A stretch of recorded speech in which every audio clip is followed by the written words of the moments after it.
아래에 있던 생물이라 그들이 그룹들인 줄 내가 아니라. 그룹 천사들이었습니다. 그래서 에스겔 1장에 나와 있는 아주 엄청난 모습이 있잖아요. 막 바퀴가 있고 막 빠르기가 번개같이 빠르고 하는 이 엄청난 모습, 이것은 그룹 천사의 모습인 겁니다. 에스겔 1장 다시 봅시다. 그래서 여기에 26절에 그 머리 위에 있는 궁창 위에 보호자의 형상이 있는데 그 모양이 남보석 같고 그 보호자의 형상 위에 한 형상이 있어 사람의 모양 같더라. 내가 본즉 그 허리 이상의 모양은 단쇠 같아서 그 속과 주위가 불 같고 그 허리 이하의 모양도 불 같아서 사면으로 광채가 나며 그 사면 광채 모양은 비 오는 날 구름에 있는 무지개 같으니 이는 여호와의 영광의 형상의 모양이라. 내가 곧 엎드려 그 말씀하시는 자의 음성을 들으니라. 이 내용이 이렇게 되는 겁니다. 여기 이제 밑에 그룹 천사가 있고 그룹 천사들이 있고 이제 여기 이제 4절 이하 쭉 읽어보면은 이제 25절까지 이제 이 그룹 천사의 모습입니다. 그룹 천사들의 모습이 있고 그 위에 궁창이 있고 하늘이 있고 궁창 위에 보호자가 있고 보호자 위에 주님께서 하나 보좌에서 주님께서 앉아 있는 그 모습을 이제 에스겔 선지자가 봤는데 이것은 여호와의 영광의 형상의 모양이라 그러죠. 그리고 난 이후에 이제 2장 1절에 그가 내게 이르시되 하나님이 이제 말씀하시는 겁니다. 그러니까 에스겔을 또 뭘 봤냐 하면은 하나님의 영광의 형상을 본 겁니다. 진짜 모습은 아니거든요. 그러니까 그룹 천사가 있고 그 위에 궁창 하늘이 있고 그 위에 보좌가 있고 보좌 위에 그 주님이 앉아 계신 것을 본 겁니다. 그러니까 하나님의 진짜 모습은 아닌데 하나님이 이렇게 영광스럽게 계신 것을 이제 에스겔 선지자에게 보여준 거예요. 이사야 6장 찾아봅시다. 이사야 6장 1절.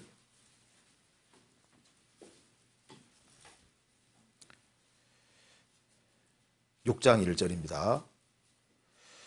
우시야 왕의 죽던 해에 내가 본적 주께서 높이 들린 보호자에 앉으셨는데 그 옷자락은 성전에 가득하였고 서랍들은 모셔 섰는데 각기 6날개가 있어 그 둘로는 그 얼굴을 가리었고 그 둘로는 발을 가리었고 그 둘로는 날며. 이사야 선지자도 우시야 왕의 죽던 해에 놀라운 걸 본 겁니다. 주께서 높이 들린 보좌 위에 앉아 계시더라 그 말입니다. 그리고 그 옷자락은 성전에 가득하고 서랍 천사들이 모셔섰는데 날개가 6개가 있더라. 둘로는 얼굴을 가리우고 겸손한 모습이잖아요. 감히 주님 얼굴을 못 쳐다보는 겁니다. 겸손한 모습입니다. 그리고 둘로는 발을 가리웠고 그 발은 이제 더러운 게 묻으니까 발을 가리는 것은 이제 주님 앞에 최대한 그 깨끗하게 하려는 모습이잖아요. 정결케 하려는 모습이잖아요. 그럼 둘로는 날며 이게 뭡니까? 왜 이렇게 하고 있을까요? 기뻐하고 있는 모습인 겁니다. 주님 앞에서 주님을 섬기기 때문에 기뻐하고 있는 모습인 거예요. 그러니까 이사야 선지자도 이제 주님의 영광의 형상의 모습을 본 겁니다. 물론 주님의 진짜 모습은 아니고. 그 다음에 출애굽기 24장 찾아봅시다.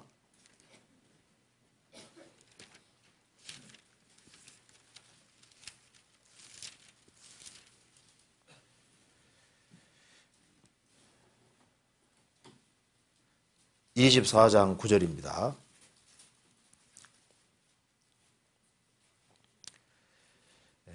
모세와 아론과 나답과 아비후와 이스라엘 장로 70인이 올라가서 이스라엘 하나님을 보니 그 발 아래는 천국을 편듯하고 하늘같이 청명하더라. 하나님이 이스라엘을 존귀한 자들에게 손을 대지 아니하셨고 그들은 하나님을 보고 먹고 마셨더라. 뭘 본 겁니까? 하나님의 영광의 모습 일부를 본 겁니다.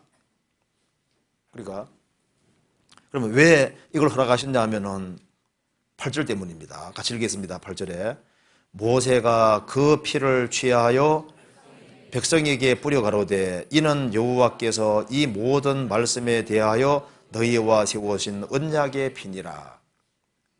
그러니까 짐승 피로 세운 언약의 피 때문에 하나님의 영광의 일부를 보는 걸 허락해 주신 겁니다.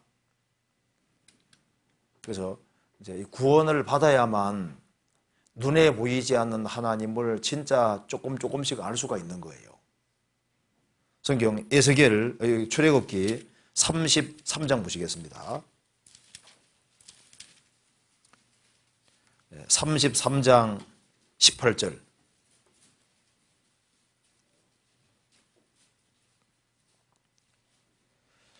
모세가 가로되 원컨대 주의 영광을 내게 보여줘서 하나님의 영광스러운 모습을 진짜 좀 보여주십시오. 20절에 또 가라사대 내가 네 얼굴을 보지 못하리니 나를 보고 살 자가 없음이니라. 21절부터 23절까지 같이 읽겠습니다. 여호와께서 가라사대 보라 내 곁에 한 곳이 있으니 너는 그 반석 위에 서서라. 내 영광이 지날 때 내가 너를 반석 틈에 두고 내가 지나도록 내 손으로 너를 덮었다가 손을 거두리니 내가 내 등을 볼 것이요 얼굴은 보지 못하리라. 그러니까 모세가 주님이 휙 지나가는 거 봤잖아요. 그렇죠? 진짜 모습은 아닌 겁니다. 그러니까 어디 위에 섰을 때 봤냐면 반석 틈에 두고 반석 위에 섰으라. 반석 위에. 그러니까 반석 위에 서 있는 상태로 주님이 싹 지나가시잖아요. 이게 뭘 가리키냐면은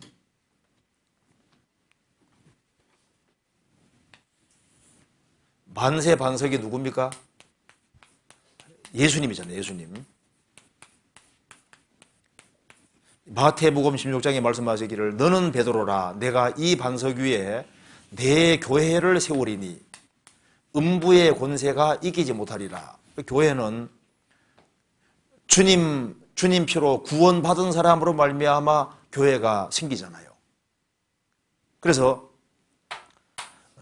이 반석 위에 서 있는 사람, 반석 위에 서 있는 교회, 반석 위에 서 있는 사람은 주님의 진짜 모습은 못 봐도 주님이 지나다니는 건 볼 수 있다 그 말입니다.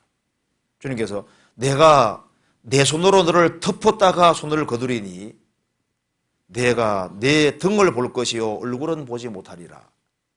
주님이 손으로 덮었다가 지나갈 때 주님이 나를 만지시고 난 거 알 수 있잖아요. 그렇죠?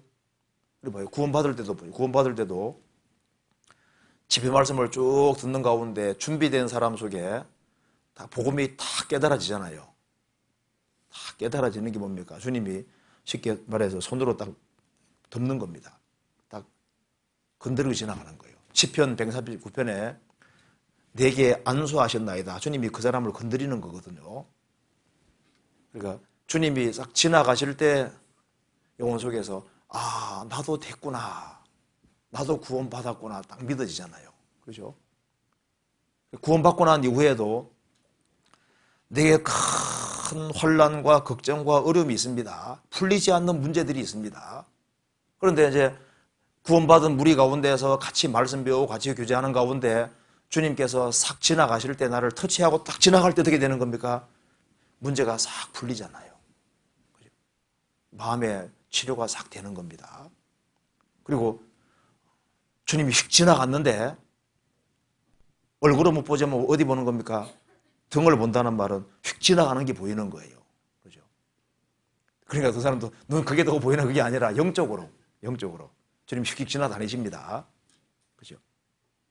그러니까 주님을 못 본다는 말도 맞고 주님을 본다는 말도 맞는 거예요. 그렇죠?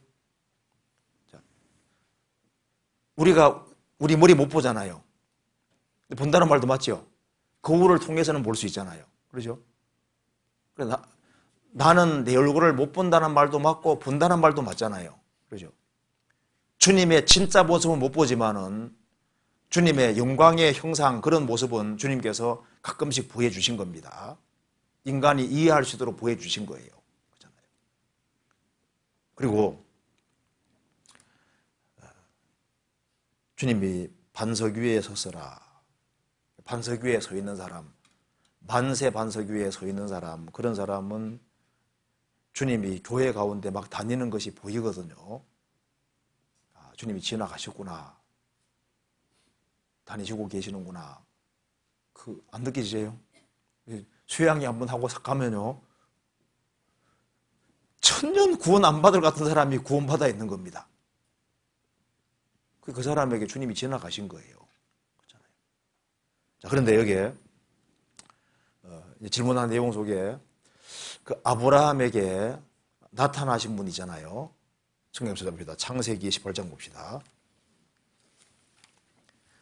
18장에 세 사람이 나타났는데 한 분은 예수님이었습니다. 창세기 18장 1절을 보시겠습니다.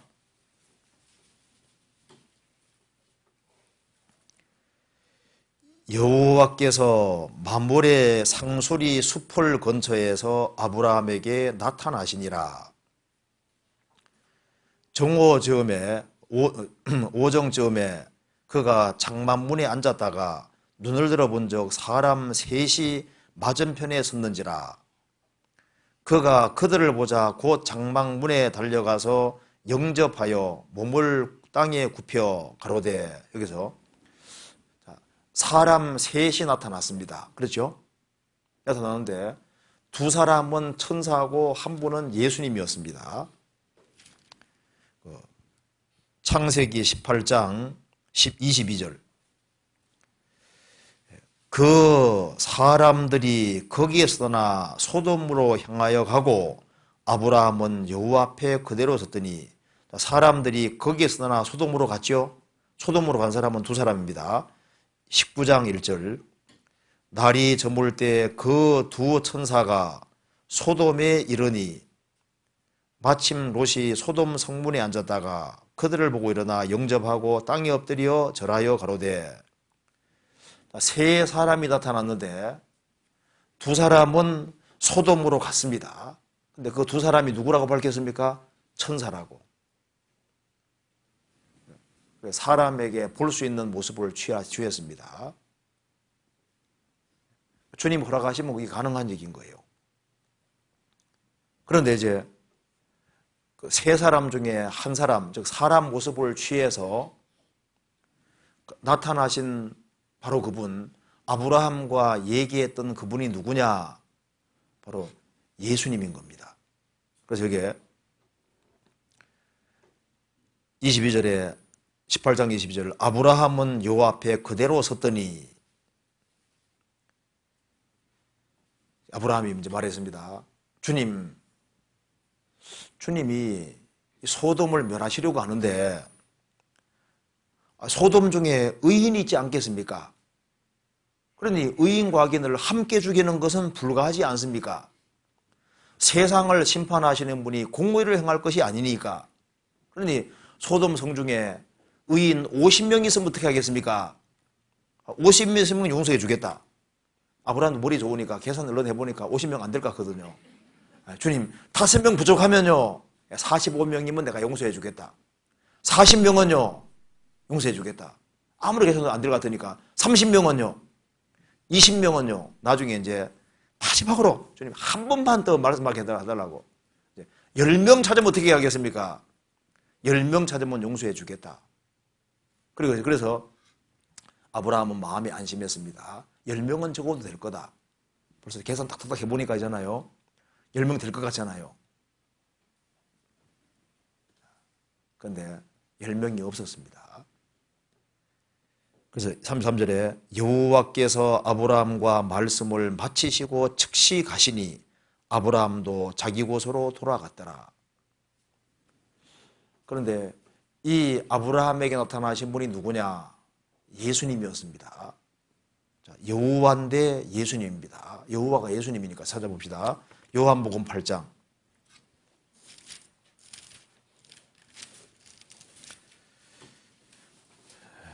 56절입니다.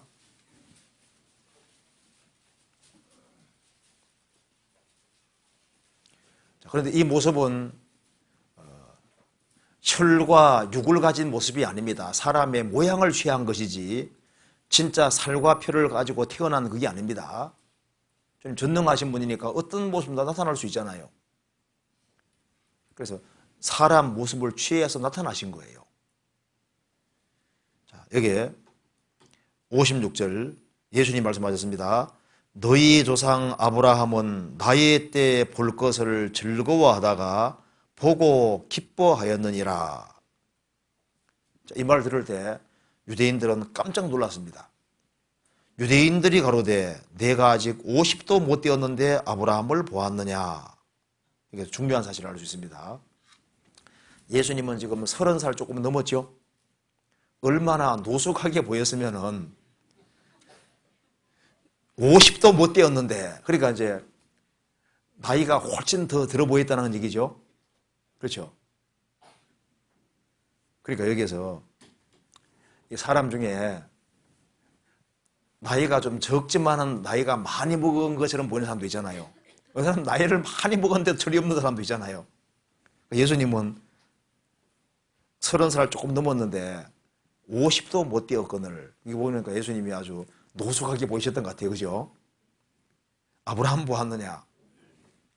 예수님 이 말씀하실 때 아브라함은 2000년 전 사람이잖아요. 그렇죠? 유대인들이 깜짝 놀란 겁니다. 제가 만약 이 자리에서 이순신이 저를 봤습니다 하면 어떻게 되는 겁니까? 완전 사기꾼이잖아요. 그렇지 않습니까? 네가 500살 됐다는 얘기냐 이런 난리 날 거 아니에요. 네가 50도 못 됐는데 아브라함 봤느냐? 예수님은 더 충격적인 말씀 하셨습니다. 58절에 예수께서 가라사대 진실로 진실로 너희에게 이르노니 아브라함이 나기 전부터 내가 있느니라 하시니. 이 말 나오고 저희가 돌을 들어 치리하거늘 예수께서 숨어 성전에서 나가시니라. 왜 돌을 들어서 치려고 했을까요? 아브라함이 나기 전부터 이게 아브라함 봤다는 말 때문이 아니라 이제 아브라함이 나를 봤다 이렇게 말하면 약간 정신 놓은 사람으로 생각할 텐데 그게 아니라 아브라함이 나기 전부터 내가 있느니라 이 구절 때문에 치려고 했던 거예요. 내가 있느니라 이게 무슨 말이냐면은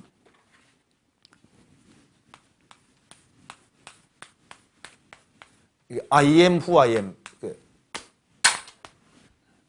여호와다 그런 뜻인 거예요. 아브라함이 나기 전부터 내가 있었느니라가 아니라 내가 있느니라. 내가 누군 줄 아느냐? 나는 항상 존재하시는 분이다 그런 뜻인 겁니다. 여호와다 그런 말인 거예요. 그러니까 네가 하나님이 하고 쳐 죽여보려고 했는 겁니다. 이해되시죠? 그래서 아브라함이 예수님을 크게 두 번 만났습니다. 하나는 멜기세덱 모습으로, 하나는 창세기 18장에서 만났던 거예요.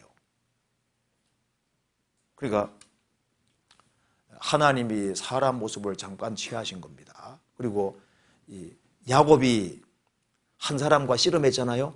그분이 누군지 아세요? 그게 예수님인 겁니다. 예수님입니다. 성경에서 아브라함이 씨름한 분이 하나님이라고 성경에 되어 있잖아요. 성경 찾아보고 호세아 12장 찾아봅시다.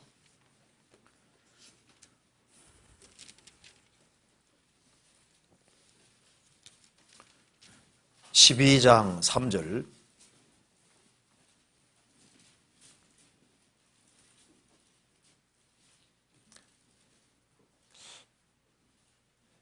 야곱은 태에서 그 형의 발 뒤꿈치를 잡았고 그래 야곱은 매달리는 거 잘하는 사람 같아요.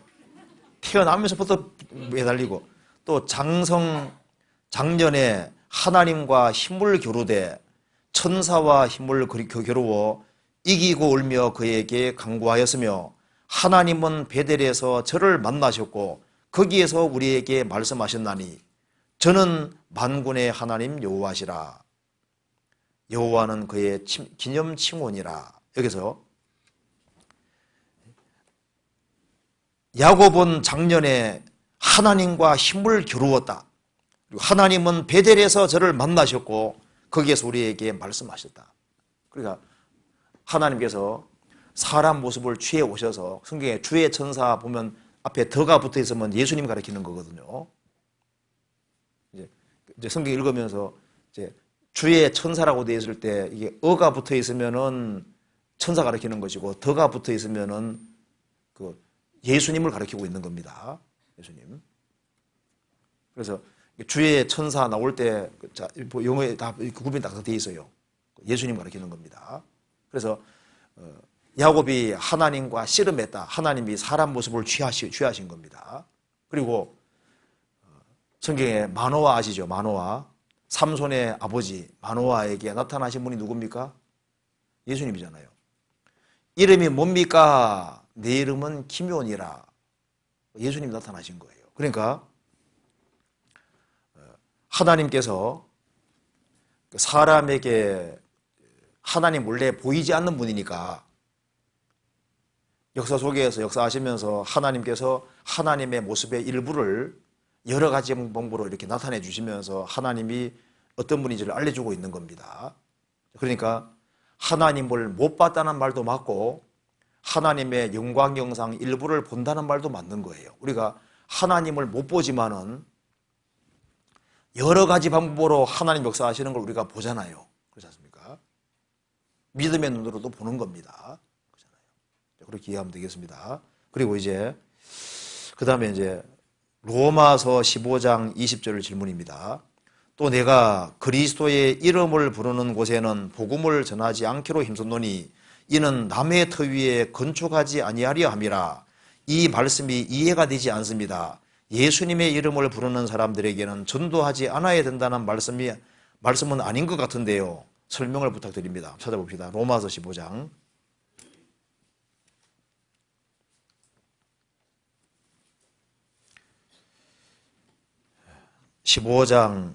19절입니다. 이 일로 인하여 내가 예루살렘으로부터 두루 행하여 일루리곤까지 그리스도의 복음을 편만하게 전하였노라. 또 내가 그리스도의 이름을 부르는 곳에는 복음을 전하지 않기로 힘썼노니 이는 남의 터 위에 건축하지 아니하리 함이라. 기록된 바 주의 소식을 받지 못한 자들이 볼 것이요 듣지 못한 자들이 깨달으리라 함과 같으니라. 여기서 여기 그리스도의 이름을 부르는 곳에는 복음을 전하지 않기로 힘썼노니 이는 남의 터 위에 건축하지 아니하리 함이라. 무슨 말이냐면은 이 초대교회 당시에 사도의 시대에는 서로 확실한 사도들이 확실한 복음을 전했습니다. 그렇죠? 그래서 사도들이 복음 전해서 열심히 전도해가지고 거기에 교회가 생기고 복음이 잘 전해지고 있으면은 거기에 잘 하고 있는 사람에게 맡기고 아예 복음이 안 들어간 곳이 워낙 많으니까 복음이 전년 들어가지 않는 곳에 빨리빨리 전해야 될 거 아니에요. 그 얘기를 하는 겁니다. 그래서 내가 그리스도의 이름을 부르는 곳에는 구원받은 사람들입니다. 구원을 받고 이미 복음이 활발하게 전해지고 있는 그곳에는 복음을 전하지 않기로 힘썼다. 이중으로 공들일 필요 없다 그 말입니다. 복음 안 전해진 곳이 워낙 많으니까. 그리고 이는 남의 터 위에 건축하지 않습니다. 지금 터를 닦아서 지금 잘 하고 있는데 잘 하고 있는 사람들에게 맡기고 그리고 복음 안 전해지는 곳에 전하기를 힘썼다 그 말입니다. 그래서 성경 기록되어 있기를 주의 소식을 받지 못한 자들이 볼 것이요 듣지 못한 자들이 깨달으려 함과 같으니라. 그래서 복음이 전해지는 곳에는 복음을 전에 맡기고 복음 아예 안 전해준 곳이 너무 많잖아요. 그쪽으로 복음 전하기 힘썼다는 겁니다.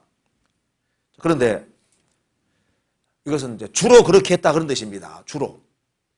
바울 사도는 복음 전한 곳에 또 가기도 하고 했지 않습니까? 주로 그렇게 했다. 주로. 천년 안 그랬단 말이 아니라 주로 그렇게 하셨다는 얘기인 겁니다. 그리고 남의 터라는 것은 이미 사도들이 바울 사도만 있는 게 아니잖아요. 주의 일꾼들이 있는데 일꾼들이 이미 전도를 하고 있는 곳에는요, 그들에게 맡기고 주로 복음 안 전해진 곳에 하려고 힘썼다는 얘기인 겁니다. 그런데 지금은 가짜 교인들이 많으니까 가짜 교인들이 많이 있는 곳에는 전해야 될 거 아니에요. 자, 왜 그러냐면 보세요. 이 바울 사도가 이제 로마에서 복음 전할 때 주로 어디로 들어갔습니까? 회당에 들어가서 복음 전한 거 아시죠? 회당. 이거 한번 봅시다. 여기에 제가 대충 그려봅니다. 대충. 이렇게 옛날 로마라는 나라가 이제 영국 일부를 포함하고 이렇게 엄청난 대제국을 이루고 있으니까 이제 유대인들이 바벨론 시대부터 바벨론, 메디아, 페르시아, 헬라, 로마로 흩어져서 이제 이스라엘 땅에도 살지만 해외에도 많이 살았잖아요. 이스라엘 민족이 해외에 많이 살았으니까 회당들이 많이 있고 유대인들이 구약 성경 읽으면서 하나님께 예배하고 제사하고 있다 그 말입니다. 그러니까 이미 하나님 이름을 부르고 있지만은 그들이 구원을 안 받았잖아요. 그러니까 바울 사도가 전도할 때 주로 회당에 들어가서 회당 중심으로 전도해서 교회를 만든 거예요. 그렇잖아요. 그것처럼 지금 교회당도 많고 예수 믿는 사람도 많은데 제대로 구원 안 받은 사람이 너무 많으니까 지금 거의 무슨 비슷하냐면은 초대교회 당시에 유대인들이 회당에 앉아서 매 안식일마다 안식일을 지키고 예배하는데 정답을 모르고 있잖아요. 그러니까 바울 사도는 믿는다고 하지만은 구원을 안 받은 사람들, 그런 사람들에게 그런 사람 중심으로 전도를 했던 거예요. 그것처럼 지금도 복음 잘 전해지면요 다 바뀌고 열심히 전해야 될 거 아니에요. 그런데 가짜 교회가 너무 많을 뿐 아니라 구원 너무 많잖아요. 그러니까 구원 안 받은 사람이 많기 때문에 그런 사람들에게 전할 때 이 말씀하고 배치되는 게 아닙니다. 가짜 교인들이 많으니까 전해야 되는 거예요. 유대인들이 구원 받았으면 들어갈 필요 없잖아요. 안 받았으니까 들어가서 구원시키려고 했던 겁니다. 그래서 여기에 남의 터 위에 건축하지 아니하기를 힘썼다 그 말입니다. 주로 그렇게 그리고 구원 안 받은 사람 전도하기 힘썼다는 걸 지금 말하고 있는 겁니다. 그래서 우리가 전도하고 있는데 여기 왜 전도하러 들어왔냐? 복음을 잘 전하면 오죽이야 좋아요. 맡기고 전할 수 있지만은 구원을 안 받은 사람들이 너무 많잖아요. 그러니까 이제 이것을 인용해서 우리가 전도 잘하고 있는데 왜 들어오냐 이렇게 하면 안 됩니다. 혼자 잘할 수 있으면 맡겨야 되는데 잘하는 것도 아니잖아요. 그럴 경우는 할 수 얼마든지 있는 거죠. 이게 초대 교회 때는 진짜 그런 거예요. 그리고 이제 이 말씀 보면은 우리가 해외 선교를 힘써야 될 이유도 있는 겁니다. 여기 벌써 한국에는 복음 여러 번 들은 사람도 많잖아요. 한 번도 안 들은 나라들이 얼마나 많은데. 그러니까 우리가 복음을 한 번도 못 들은 사람들에게 전하기를 힘쓴다는 말이 이게 맞는 얘기거든요. 그렇잖아요. 안 들은 사람들이 너무 많아요.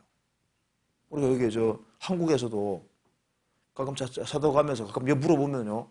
도대체 이 말씀을 한 번도 안 들어본 사람들이 굉장히 많습니다.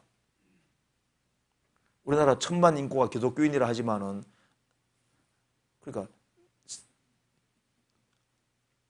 4명 중에 3명은 교회 안 다니는 사람인 거예요. 그렇잖아요. 그러니까 세계는 얼마나 많은지 모르는 겁니다. 그러니까 여기 말한 대로 우리가 주의 이름을 부르지 않는 곳, 정말 예수를 모르는 곳, 그런 곳에 전도하기를 힘쓰는 사람들, 선교사로 가는 사람들, 정말 지혜로운 거예요. 그래서 복음이 널리 전해져야 되는 겁니다. 그리고 그 다음 질문. 이사야 65장 17절에 한번 찾아봅시다. 65장 17절.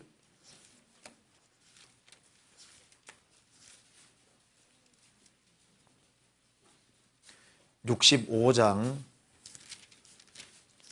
17절 한번 같이 읽어보겠습니다. 보라, 내가 새 하늘과 새 땅을 창조하나니 이전 것은 기억되거나 마음에 생각나지 아니할 것이라. 이 말씀을 천년왕국이나 천국에 들어가면 세상에서의, 이 세상에서의 모든 기억이 잊혀지는 것으로 해석할 수 있는지 알고 싶습니다. 천년왕국에 대한 얘기인데요. 보라, 내가 새 하늘과 새 땅을 창조하나니, 창세기 3장에서 하나님이 땅을 저주하셨습니다. 이 저주를 이제 천년왕국 속에 들어가면 저주를 푸시는 거예요. 그러면은 에덴 동산처럼 아름답게 바뀝니다. 그래서 새 하늘 새 땅을 창조하나니 이전 것은 기억되거나 마음에 생각나지 아니할 것이다. 이것이 기억 상실된다는 뜻이냐? 물론 아닙니다. 이걸 이해하기 위해 한번 찾아봅시다. 이거 잠깐 접어두시고 요한복음 16장 보시겠습니다.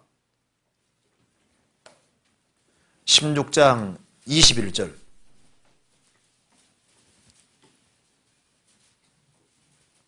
21절 봅시다. 같이 읽겠습니다. 여자가 해산하게 되면 그 때가 이르렀으므로 근심하나 아이를 낳으면 세상에 사람 난 기쁨을 인하여 그 고통을 다시 기억지 아니하느니라. 여자가 해산하게 되면 그 때가 이르렀으므로 근심이 됩니까 안 됩니까?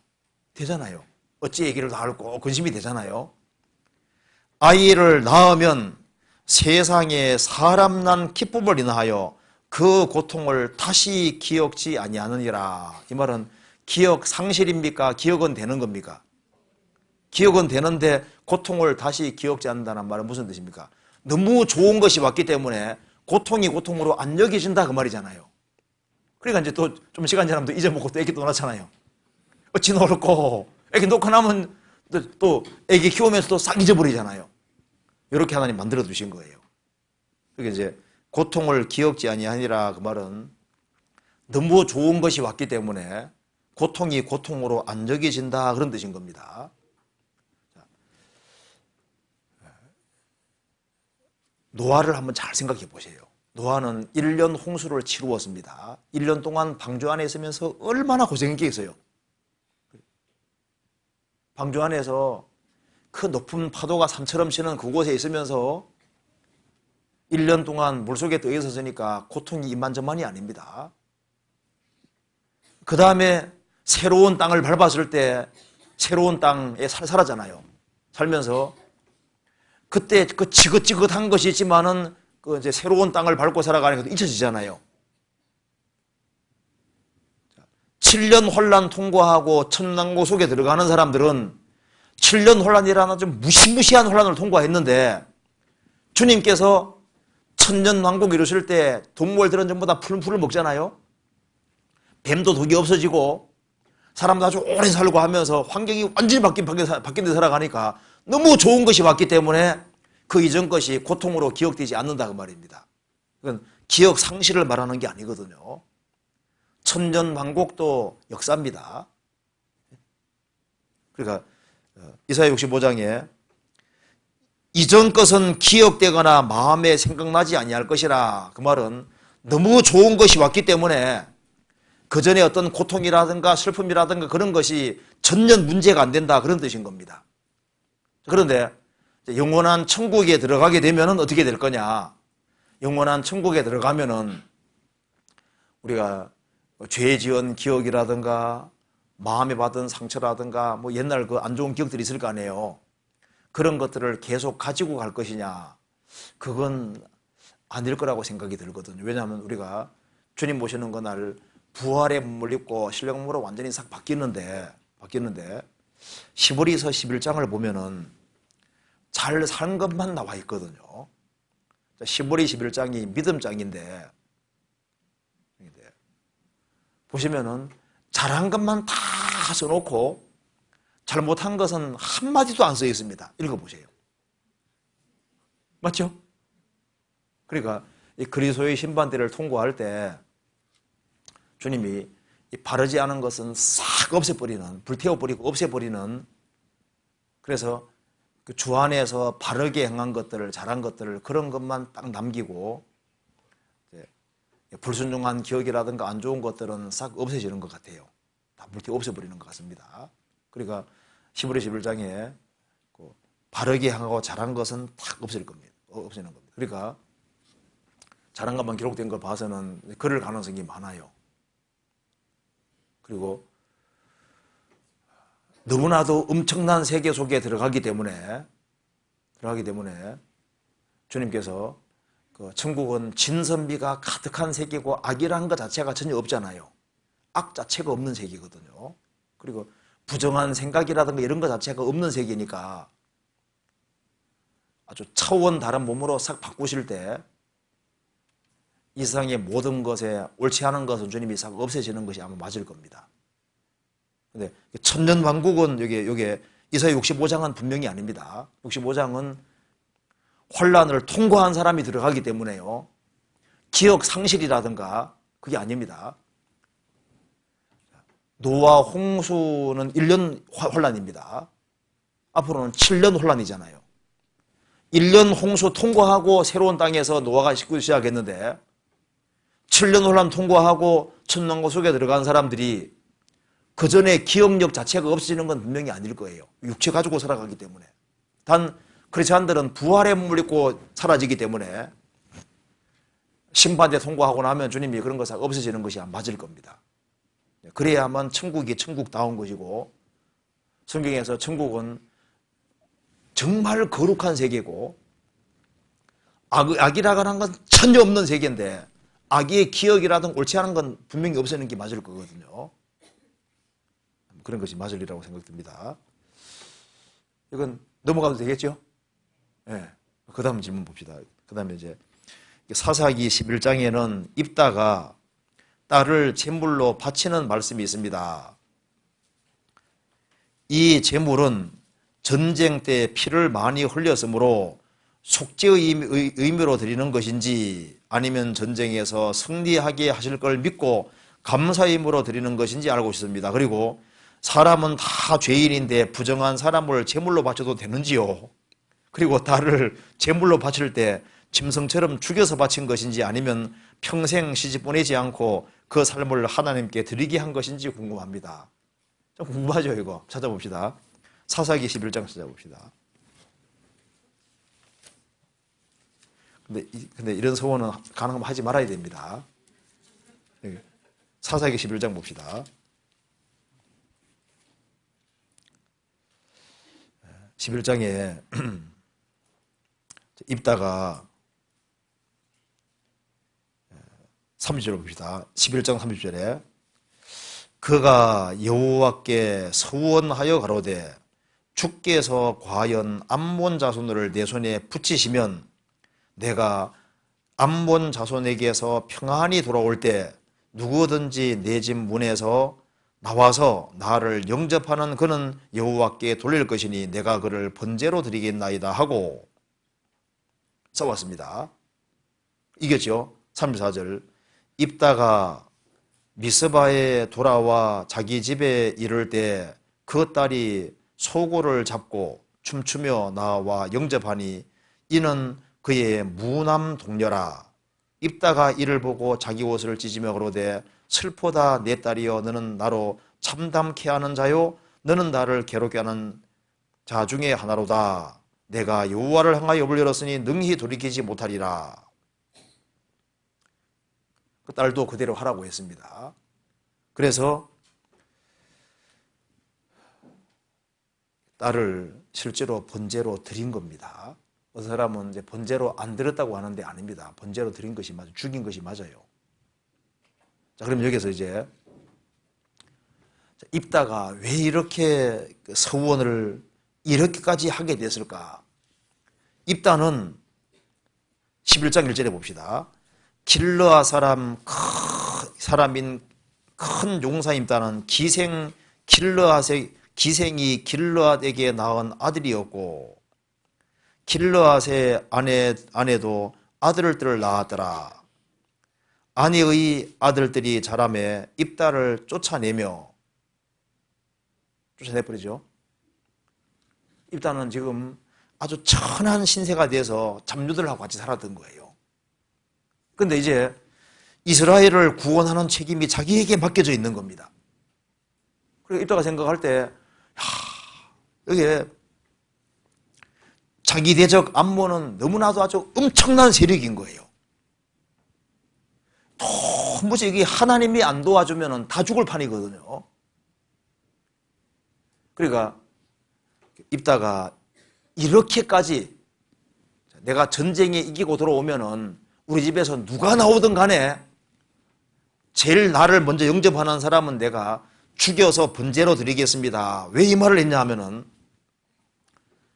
하나님이 안 도와주시면은 이 전쟁은 뭐 중과 부족으로 이스라엘이 피할 게 너무나도 확실한 거예요. 그러니까 다 죽어야 되는데 하나님 이 전쟁을 이기게 해준다면은 우리 집에 누구든 한 명 죽여서라도 어차피 다 죽을 거니까 한 명이라도 한 명을 죽여서라도 이스라엘 민족은 다 사는 편이 낫겠습니다. 그렇게 서운한 거다 그 말입니다. 무슨 말 이해되죠? 그러니까 입다가 이렇게 서운할 때 분명히 전쟁으로 이스라엘은 엄청난 피해 있고 어마어마하게 많은 사람이 죽을 판이다 그 말입니다. 죽어야 되니까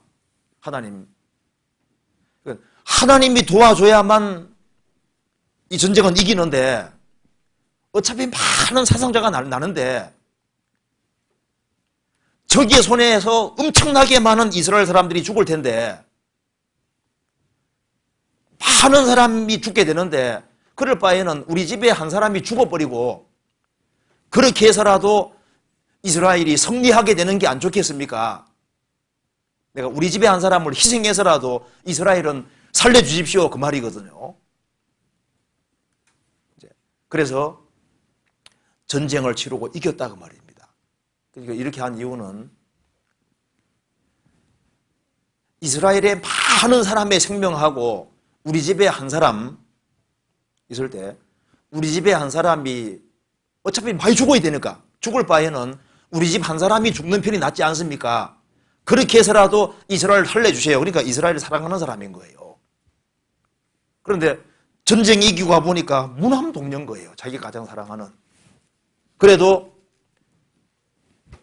하나님이 안 도와줬으면 다 죽을 판인데 이겼으니까 자기가 입에 서원한 것이기 때문에 죽인 겁니다. 성경에 보면요.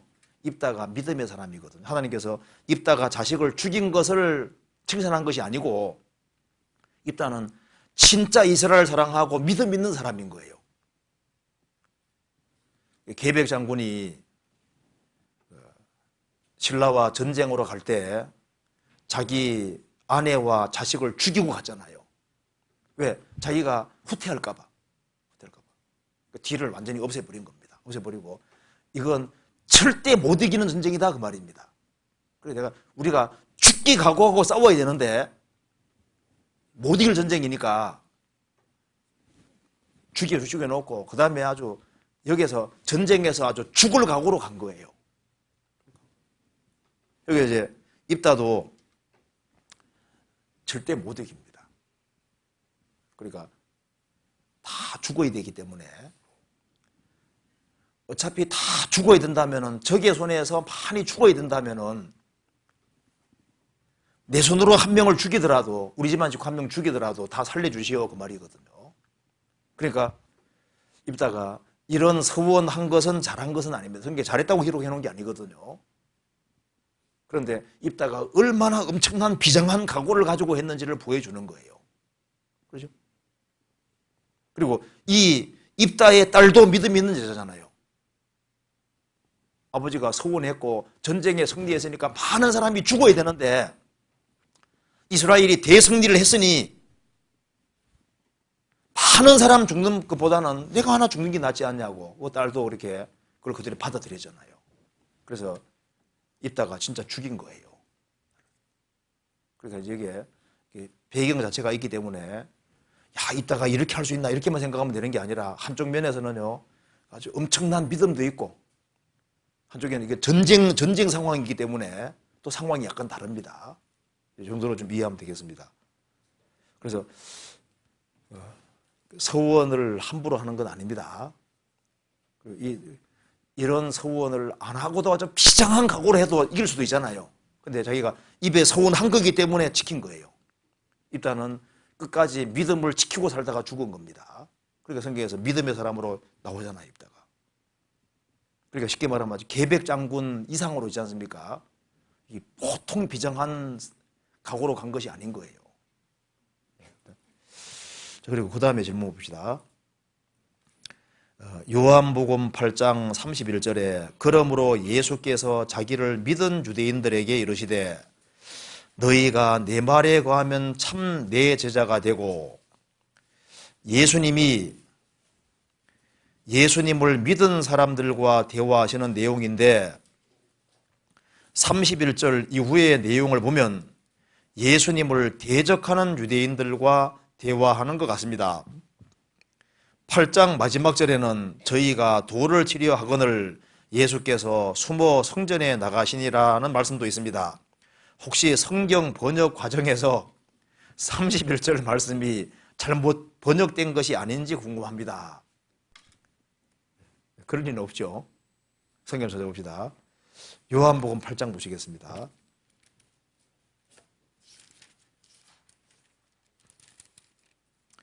요한복음 8장 30절 보시겠습니다. 이 말씀을 하심에 많은 사람이 믿더라. 이 말씀이 어떤 말씀인지 봅시다. 24절입니다. 이러므로 내가 너희에게 말하기를 너희가 너희 죄 가운데서 죽으리라 하였노라. 너희가 만일 내가 그인 줄 믿지 아니하면 너희 죄 가운데서 죽으리라.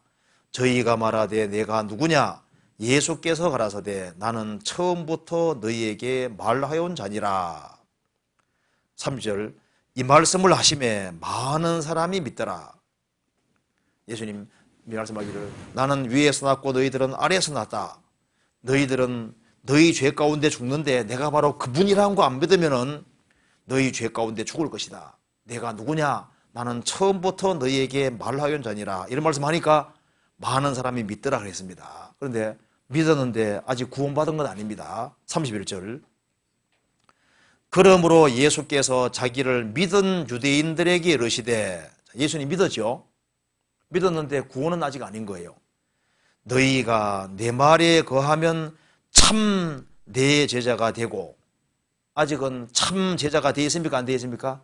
아직 안 되어 있는 거예요. 너희가 내 말에 거하면 참 내 제자가 되고 진리를 알지니 진리가 너희를 자유케 하리라. 아직 진리로 자유함을 받았습니까? 받지 않았습니까? 안 받았습니다. 그렇잖아요. 그래서 유대인들은 말하기를 우리는 남의 종이 된 적이 없거늘 어찌하여 자유케 하리라 하느냐. 나중에 예수님께서 이렇게 말씀했습니다. 43절 어찌하여 내 말을 깨닫지 못하느냐. 이는 내 말을 들을 줄을 알지 못함이로다. 너희는 너희 아비 마귀에게서 났으니 너희 아비의 욕심을 너희도 행하고자 하느니라. 저는 처음부터 살인한 자요 진리가 거룩이 없으므로 진리에 서지 못하고 거짓을 말할 때마다 제 것으로 말하나니 이는 저가 거짓말장이요 거짓의 아비가 되었음이니라. 그 다음 45절 같이 읽겠습니다. 내가 진리를 말함으로 너희가 나를 믿지 아니하는도다. 믿었다 했는데 진짜 믿은 건 아니었습니다. 그들은 믿었지만은 주님께서 인정해주는 믿음이 아니었던 겁니다. 내가 진리를 말함으로 너희가 나를 믿지 아니하는도다. 계속 나버린 겁니다. 그래서 믿었는데 진짜 믿은 게 아닌 거예요. 이런 경우가 성경에 많습니다. 성경 요한복음 2장 찾아보시겠습니다.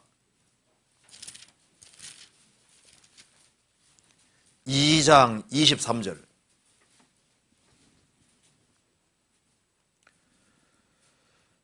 유월절에 예수께서 예루살렘에 계시니 많은 사람이 그 행하시는 표적을 보고 그 이름을 믿었으나 예수님 행하시는 기적을 보고 예수님 이름을 믿었습니다. 믿었으나 예수는 그 몸을 저희에게 의탁지 아니하셨으니 이는 친히 모든 사람을 아시며 또 친히 사람의 속에 있는 것을 아심으로 사람에 대하여 아무의 증거도 받으실 필요가 없음이니라.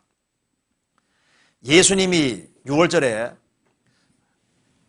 이적을 행하셨습니다. 많은 사람이 예수님 행하시는 표적을 보고 기적을 보고 그 이름을 믿었지만은 예수님은 안 믿었습니다. 왜? 모든 사람을 아시고 속을 아시거든요.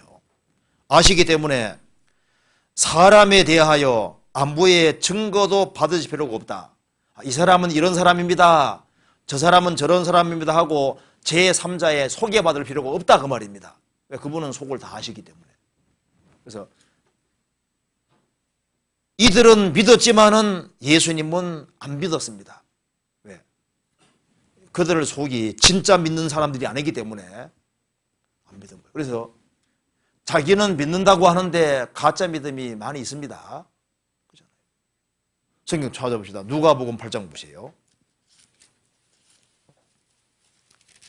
8장 13절 보시겠습니다.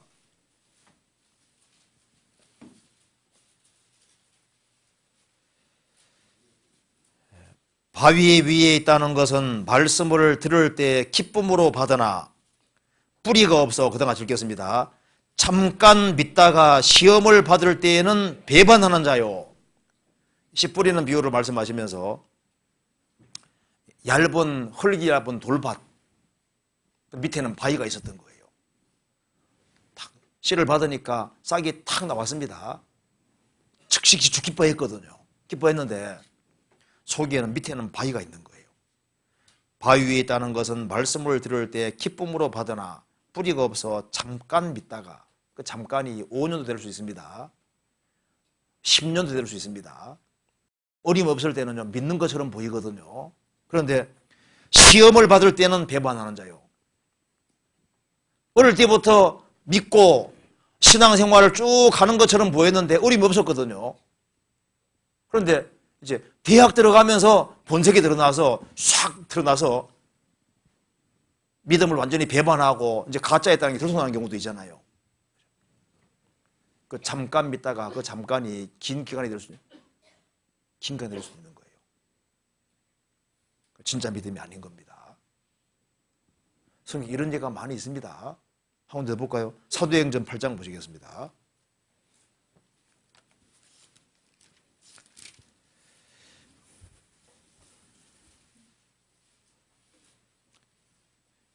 (8장 12절) 빌립이 하나님 나라와 및 예수 그리스도의 이름에 관하여 전도함을 저희가 믿고 남녀가 다 세례를 받으니 그 다음 읽겠습니다. 시몬도 믿고 세례를 받은 후에 전심으로 빌립을 따라다니며 그 나타나는 표적과 큰 능력을 보고 놀라니라. 사마리아 사람들이 하나님 말씀을 받고 그들은 듣고 믿고 그 다음에 세례를 받았습니다. 그런데 시몬도 마술사 시몬도 믿고 세례 받고 빌립을 전심으로 따라다녔는데 나중에 베드로와 요한이 내려왔을 때 가짜라는 게 들통났습니다. 그래서 바울 사도가 베드로 사도가 말씀하기를 21절에 하나님 앞에서 내 마음이 바라지 못하니 이 도에는 내가 관계도 없고 분기될 것이 없느니라. 딱 알아차렸습니다. 시몬, 너는 예수님을 믿고 세례까지 받았지만은 너는 이 도에는 관계없는 사람이다. 나중에 역사 기록에 보면은 이 시몬이 다시 마술사로 돌아갔습니다. 돌아가서 마술을 하고 주님 대적하는 일을 하다가 결국 죽거든요. 그러니까 믿고 세례도 받고 빌립을 전심으로 따라다녔는데 나중에 어떤 계기 통해서 주님의 도와는 천년 관계없는 사람들이 드러날 수도 있는 거예요. 그러니까 이 성경이 잘못 번역된 것이 아니라 믿었는데 진짜 믿은 것이 아니라 구원받은 믿음이 아닌 겁니다. 예수님 말씀하시잖아요. 너희에게 겨자씨 하나만한 믿음이 있다면 생명 있는 믿음 가르치는 거예요. 교회 생활을 하지만 예수를 믿는다고 하지만은 확실히 구원받지 아니한 사람은 나중에 어떤 계기 통해서 들통이 나게 되어 있습니다. 그렇잖아요. 그래서 믿는다고 했는데 나중에 쓴뿌리가 있을 수 있는 거예요. 나중에 가짜로 딱 드러나는 경우가 있을까 봐 두려워하라 그랬잖아요. 히브리서 보시겠습니다. 히브리서 12장 15절.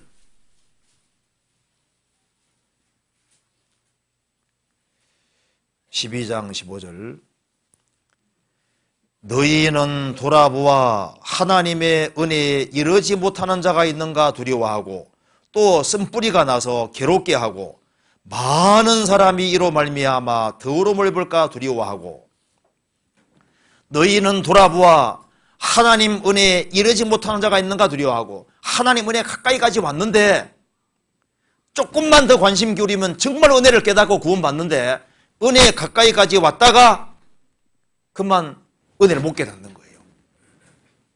그런 사람이 있을까 두려워하고 또 쓴뿌리가 나서 괴롭게 하고 많은 사람이로 말미암아 더러움일까 두려워하고 같이 믿는 사람으로 알았는데 쓴뿌리라는 것이 가짜로 들통나는 겁니다. 어느 날 갑자기 가짜로 들통이 다 나버리는 거예요. 그래서 그것 때문에 교회가 피해를 입고 주변에 많은 사람들이 그 가짜 때문에 어려움을 당하는 일이 생긴다고 말입니다. 그런 일이 있을까 봐 두려워하라는 거예요. 그래서 믿는데 안 믿을 수 있는 겁니다. 그 사람 보면 신비해 보이는데 진짜 생명 있는 사람도 있거든요. 그 사람은 확실해 보이는데 나중에 보면 아닌 사람도 있는 거예요. 바울 사도도 거짓 형제 중에 위험을 당하고 복수로 되어 있습니다. 바울 사도도 거짓 형제들에게 위험을 당했다. 형제인 줄 알았는데 보니까 형제가 아니었던 거예요. 구원받은 사람인 줄 알았는데 나중에 보니까 아닌 경우가 있는 거예요. 바울 사도도 여러 번 당했습니다. 복수로 되어 있거든요. 그래서 다 천국 가면 좋은데 그러니까 자기 믿음을 자기가 점검해 봐야 됩니다. 성경에 말씀했죠. 너희가 믿음에 있는가 너희 자신을 시험하고 너희 자신을 확정하라. 예수 그리스도께서 너희 안에 계신 줄 너희가 스스로 알지 못하느냐. 그렇지 않으면 너희가 버리운 자니라. 그래서 여기에 성경이 잘못된 거 아닙니다. 그렇죠? 예. 그 다음 질문 봅시다. 요한복음 15장 3절에 너희는 내가 일러준 말로 이미 깨끗하였으니 또 요한복음 13장 10절에 찾아봅시다. 요한복음 15장 3절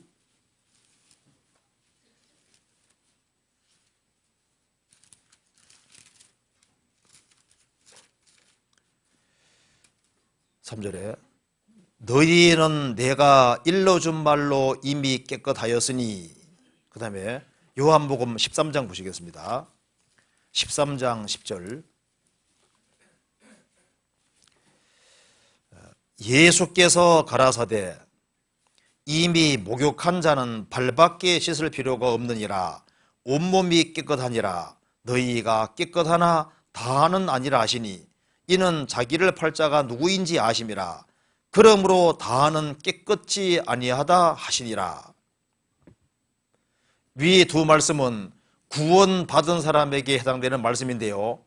아직 구원받지 못한 제자들에게 이 말씀을 하신 것이 이해가 되지 않습니다. 설명을 부탁드립니다. 그런데요. 예수님이 공생의 당시에 소자야 너의 죄 사함 받았느니라 말씀하실 때 그 소자가 구원 받았습니까? 안 받았습니까? 받았잖아요. 예수님께서 너의 믿음이 너를 구원하였으니 평안히 가라. 그때 구원이 이루어진 겁니다. 그리고 사마리아 여자에게 예수님께서 내가 바로 걸어오라 할 때 주님이 구원 허락해 주신 거예요. 그렇잖아요. 십자가 앞에 예수님 십자가 달리셔서 두 강도 중에 한 강도에게 말씀하시잖아요. 너가 오늘 나와 함께 낙원에 있으리라. 구원 약속해 주신 겁니다. 구약 시대 때는 성부 하나님이 구원 확정해 주면 확정되는 겁니다. 아브라함이 하나님을 믿음에 이것을 의뢰 계셨다. 아브라함은 창세기 15장에서 주님이 구원을 인정해 주신 겁니다. 구약 시대 때는 성부 하나님이 구원 약속하면 약속이 되는 거예요. 예수님 공생의 당시에는 예수님이 확정해 주면 확정되는 겁니다. 가늠하다 현장 잡힌 여인에게 말씀하시오. 나도 너를 정죄치 아니하노니 가서 다시는 죄를 범치 말아라. 나도 너를 정죄치 아니하노니 그 말은 뭡니까? 너의 죄는 내가 짊어지겠다 그 말이잖아요. 내가 대신 정죄당하겠다 말씀이니까 그 여자를 책임져 주겠다고 말씀하신 겁니다. 구원이 인정된 거거든요. 이제 예수님이 죽으시고 부활하신 후에 지금 성령 시대입니다. 성령께서 그 사람 영혼 속에 들어오면 그 사람 구원되는 거예요. 그래서 그 사람이 구원받은 증거는 성령께서 속죄받을 때 성령께서 들어오시면 그 사람 구원된 겁니다. 그렇잖아요. 그래서 공생의 당시에는 예수님께서 말씀하면은 그 사람 구원이 인정이 되는 거예요. 예수님께서 12제자 중에 가룟 유다를 제외하고는 나머지 제자들은 구원을 약속해 주신 겁니다. 그 사람이 구원받을 걸 전제하고 말씀하신 거예요. 그래서 예수님이 11제자들은 구원을 인정해 주신 겁니다. 그래서 오순절에 성령이 오신 것은 그들의 믿음을 그들이 확실히 믿었기 때문에 주님이 그 믿음을 인정해 주신 거예요. 그래서 너희는 내가 일러준 말로 이미 깨끗하였으니 그 말할 때 예수님의 11 사도들에게는 주님께서 구원을 전제로 말씀하신 겁니다. 너희가 깨끗하니라. 그 사람은 구원 전제해 놓고 말씀하신 거예요. 단 가룟 유다는 아니라는 겁니다. 왜? 안 믿었거든요. 가룟 유다는. 성경에서 봅니다. 요한복음 6장 보시겠습니다. 요한복음 6장 64절.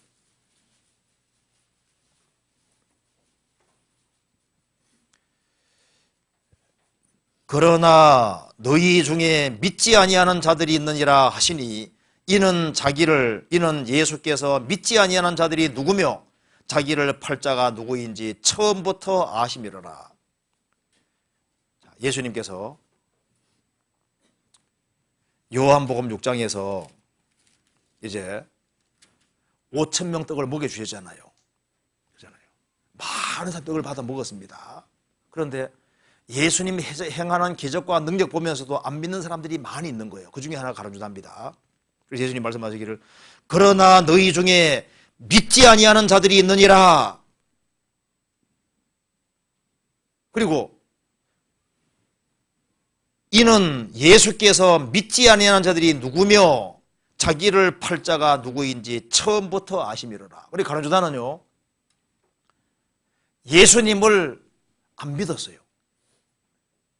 예수님께서 최후 만장성에서도 너희 중에 하나가 나를 팔리라 하니까 다른 제자들은 전부 다 주여 내니이까 근심하면서 주여 내니이까 주여 내니이까 가룟 유다만 뭐라 했습니까? 랍비여 내니이까. 마태복음 나와 있죠. 끝까지 예수님 보고 랍비라고. 그러니까 안 믿은 거예요. 10명의 제자들은 11명 제자들은 믿었습니다. 그들은 예수님을 믿었기 때문에 주님께서 그들의 구원을 약속해 주신 겁니다. 너희는 내가 일러준 말로 이미 깨끗했다. 목욕한 자는 발밖에 있을 것이 없다. 그 구원을 인정해 주신 겁니다. 그래서 그들은 주님을 향한 믿음이 있기 때문에 주님이 이제 죽으시고 부활하신 이후에 오순절에 성령을 내려주신 거예요. 내려주신 것은 그들의 믿음이 참 믿음이기 때문에 확정해 주신 겁니다. 그래서 예수님 공생의 당시에 예수님이 소자야 네 죄 사함 받은 데라 했는데 예수님 부활하기 전에 죽어도 그건 천국 가는 겁니다. 주님이 구원 인정해 주신 거예요. 그리고 예수님이 부활하기 전에 십자가 펴주고 가던 강도도 십자가 달려서 죽고 그 다음에 뼈가 부러지면서 죽었잖아요. 그래서 낙원 갔잖아요. 그렇잖아요. 예수님 부활하기 전에 죽었지만 낙원 갔거든요. 예수님이 공생의 당시에 구원 인정해 준 사람은 예수님 부활하시기 전에 죽어도 천국 가는 겁니다. 맞잖아요. 그러니까 여기에 지금 질문하신 것처럼 아직 구원받지 못한 제자들에게 주님께서 구원을 전제하고 말씀하신 겁니다. 그들이 비록 실수도 있고 하지만은 믿음이 있는 겁니다. 예수님 말씀하셨습니다. 내가 너희 믿음이 떨어지지 않기를 기도했다. 그러니까 베드로가 믿음이 있는 거예요. 믿음이 적은 자들아, 믿음이 있는 거잖아요. 그런데 가룟유다는 믿음이 없는 거예요. 안 믿었습니다, 처음부터. 그렇게 되면 이루어지는 겁니다. 그 다음 넘어가도 되겠죠? 예, 그 다음 질문. 너무 빨리 넘어가는가요? 질문이 많아요. 또 오늘도 다 못하게 생겼어요. 이게 질문이 많습니다. 자, 그 다음 질문 봅시다. 이사야 40장 3절에 외치는 자의 소리여 가로되 너희는 광야에서 여호와의 길을 예비하라.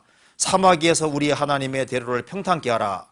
광야와 사막에서 하나님의 길을 준비하라는 말씀이 무슨 뜻인지요? 왜 광야와 사막에서 길을 예비하는 것인지 궁금합니다. 찾아봅시다. 이사야 40장. 성경을 자세히도 읽었네요. 그죠?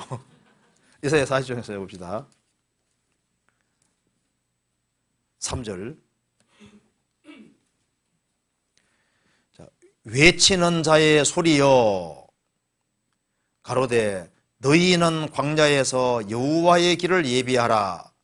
사막에서 우리 하나님의 대로를 평탄케 하라. 골짜기마다 두두워지며 산마다 작은 산마다 낮아지며 고르지 않은 곳이 평탄케 되며 험한 곳이 평지가 될 것이요 여호와의 영광이 나타나고 모든 육체가 그것을 함께 보리라. 대저 여호와의 입의 말씀이니라. 여기에 두 가지가 기록되어 있습니다. 3절은 인간이 할 일이고 4절은 주님이 하시는 일입니다. 다시 보면은 외치는 자의 소리여 세례 요한입니다. 가로되 너희는 광야에서 여호와의 길을 예비하라. 사막에서 우리 하나님의 대로를 평탄케 하라. 인간이 할 일이고 4절에 골짜기마다 두두워지며 산마다 작은 산마다 낮아지며 고르지 않은 곳이 평지가 되며 험한 곳이 평지가 될 것이요. 이건 주님이 하시는 일입니다. 그리고 여호와의 영광이 나타나고 모든 육체가 그것을 함께 보리라. 이걸 이해하기 위해 좀 찾아봅시다. 누가복음 3장 보시겠습니다.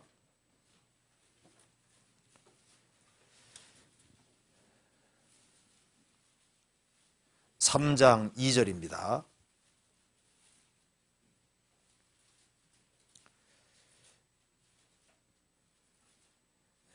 안나스와 가야바가 대제사장으로 있을 때 하나님의 말씀이 어디에서? 빈들에서 사가랴 아들 요한에게 임한지라. 요한이 요단강 부근 각처에 와서 죄의 사함을 얻게 하는 회개의 세례를 전파하니 선지자 예사야의 책에 쓴 바 광야에 외치는 자의 소리가 있어 가로되 너희는 주의 길을 예비하라. 그의 첩경을 평탄케 하라. 모든 골짜기가 메워지고 모든 산과 작은 산이 낮아지고 굽은 것이 곧아지고 험한 길이 평탄하여질 것이요 모든 육체가 하나님의 구원하심을 보리라 함과 같으니라. 여기 봅시다. 이게 무슨 뜻이냐 하면은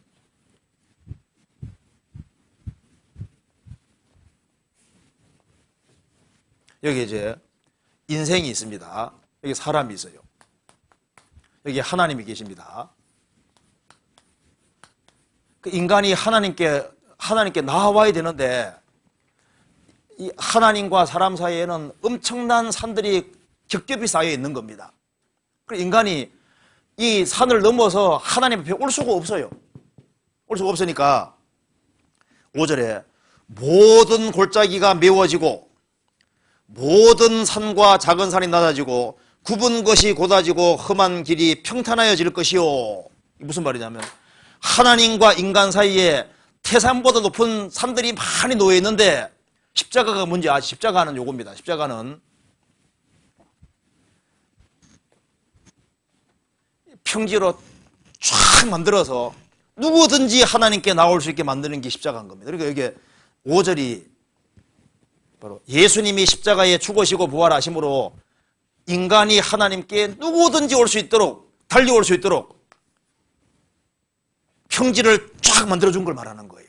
도피성 보시면요, 매년마다 도로 정비했다는 거 아시죠? 어디서 오사라든 간에 이스라엘은 하루 사이에 다 도망가 도피성을 갈 수 있습니다. 그래서 도로를 다 닦아줬잖아요. 빨리 달려올 수 있도록. 그래서 모든 골짜기가 메워지고, 골짜기가 너무 깊으면 못 오잖아요. 높은 산들, 높고 낮은 산들이 많이 있으면 일로 못 오잖아요. 못 오니까 하나님께서 예수님 보내서 평지를 쫙 만들어 주신 겁니다. 그래서 누구든지 하나님께 나올 수 있도록 길을 열어주신 겁니다. 누구든지 구원받을 수 있는 길을 열어주신 거예요. 주님이 하시는 일이고, 4절은 인간이 할 일입니다. 광야에서 외치는 자의 소리가 있어 가로되 너희는 주의 길을 예비하라, 그의 첩경을 평탄케 하라. 이제 주님이 이렇게 길 닦아놨으니까 너희들 스스로도 너희들이 주님께 나오는데 걸리적거리는 거 있잖아요. 그의 첩경을 평탄케 하라. 지금 여기에 주님 앞에 나와야 되는데 자기가 만들어 놓은 그 짐들이 많이, 그 산들이 있지 않습니까? 이렇게 자기가 주님께 나오는 걸 막아놓은 것들이 많이 있는데 요거를 딱 제거시키라 그 말이거든요. 이게 회개잖아요. 회개. 그리고 회개한다는 말은 자기가 하나님께 나오는데 장애되는 거 있잖아요. 어떤 사람은 세상 욕심 때문에 주님께 못 나오거든요. 그러니까 그 첩경을 평탄한 게 뭐예요? 회개한다는 건 뭐냐면 그 세상 욕심을 탁 내려놔야 되는 거예요. 자기 잘못된 사상 때문에 못 나오면 사상을 탁 꺾어야 되는 거거든요. 그게 평지를 만드는 겁니다. 그의 첩경을 평탄케 하라. 주님이 너희에게 들어가도록 막히는 것이 없게 하라, 그런 말이잖아요. 그게 회개하는 겁니다. 주님은 들어가려는데 주님 안 됩니다. 고집을 딱 부리면 그게 뭡니까? 첩경을 평탄케 하는 게 아니잖아요. 주님이 너희에게 들어가는 것을 막는 것을 다 제거하라 그 말입니다. 돌이키라 그 말인 거예요. 그러니까 하나님은 인간이 하나님께 나올 수 있도록 십자가로 길을 닦아놨고 이제 하나님이 너희 속에 들어가려고 하니까 너희들은 하나님이 너희 속에 들어오는 것을 막는 것을 제거하는 것이 뭡니까? 첩경을 평탄케 하는 거예요. 그런데 그럼 세례 요한이 어디에서 외쳤냐 하면은 유대의 광야에서, 사막과 광야에서 외쳤습니다. 왜냐하면은 이 당시에 유대 종교가들이 썩었잖아요. 원래 예루살렘은 하나님 섬기는 곳이고 성전이 있는 곳입니다. 원래 거기에서 회개하라고 해야 되는데 여기는 이 당시에 바리새인과 서기관들이, 유대 종교가들이 권력을 딱 잡고 성전을 딱 지키고 있으면서 예수님도 배척하고 모든 걸 배척하고 기득권을 딱 가지고 있잖아요. 그러니까 하나님께서 대제사장이 있음에도 불구하고 저 광야에 있는 세례 요한을 부르셨잖아요. 그럼 봅시다. 여기에 누가복음 3장 보세요.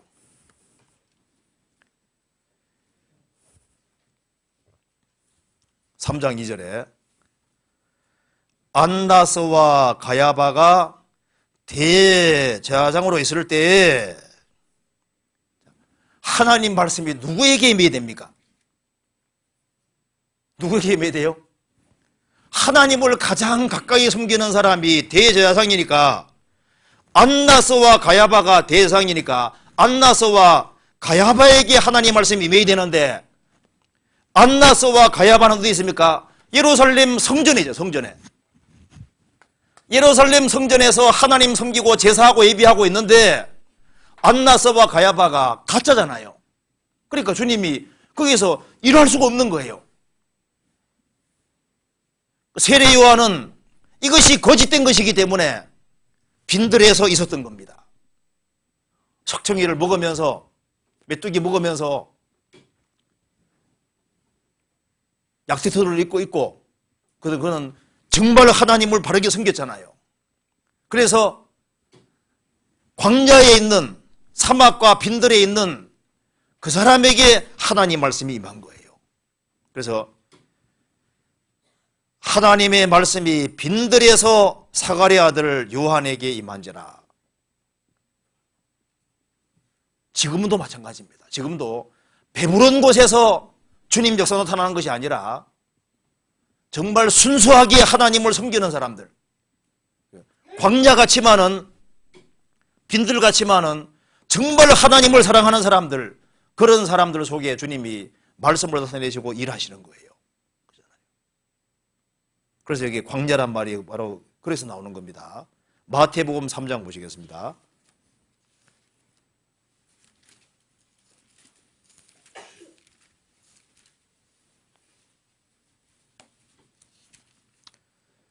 (3장 1절)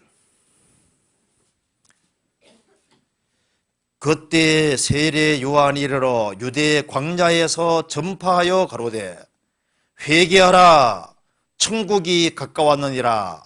저는 선지자 이사야로 말씀하신 자라. 일러서되 광야에 외치는 자의 소리가 있어 가로되 너희는 주의 길을 예비하라 그의 척경을 평탄케 하라 했느니라.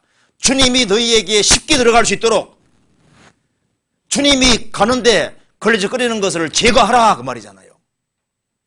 그게 척경을 평탄케 하는 거예요. 회개하라는 뜻이 그런 뜻입니다. 그러니까 회개하라 막연해 보이잖아요. 막연해 보이니까 이렇게 척경을 평탄케 하라. 주님이 너에게 나아갈 수 있도록 주님이 나아가는데 걸리적거리는 것을 제거하라 그 말입니다.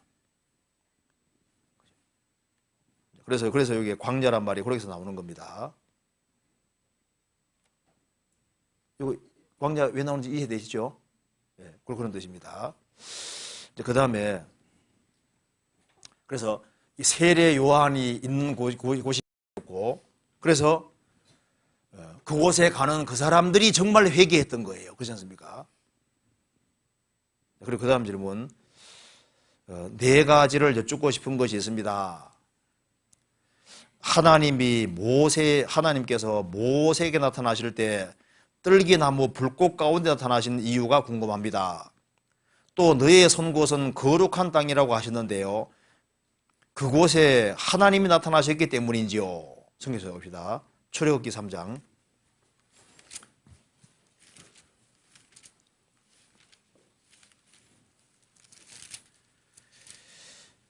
3장 1절입니다.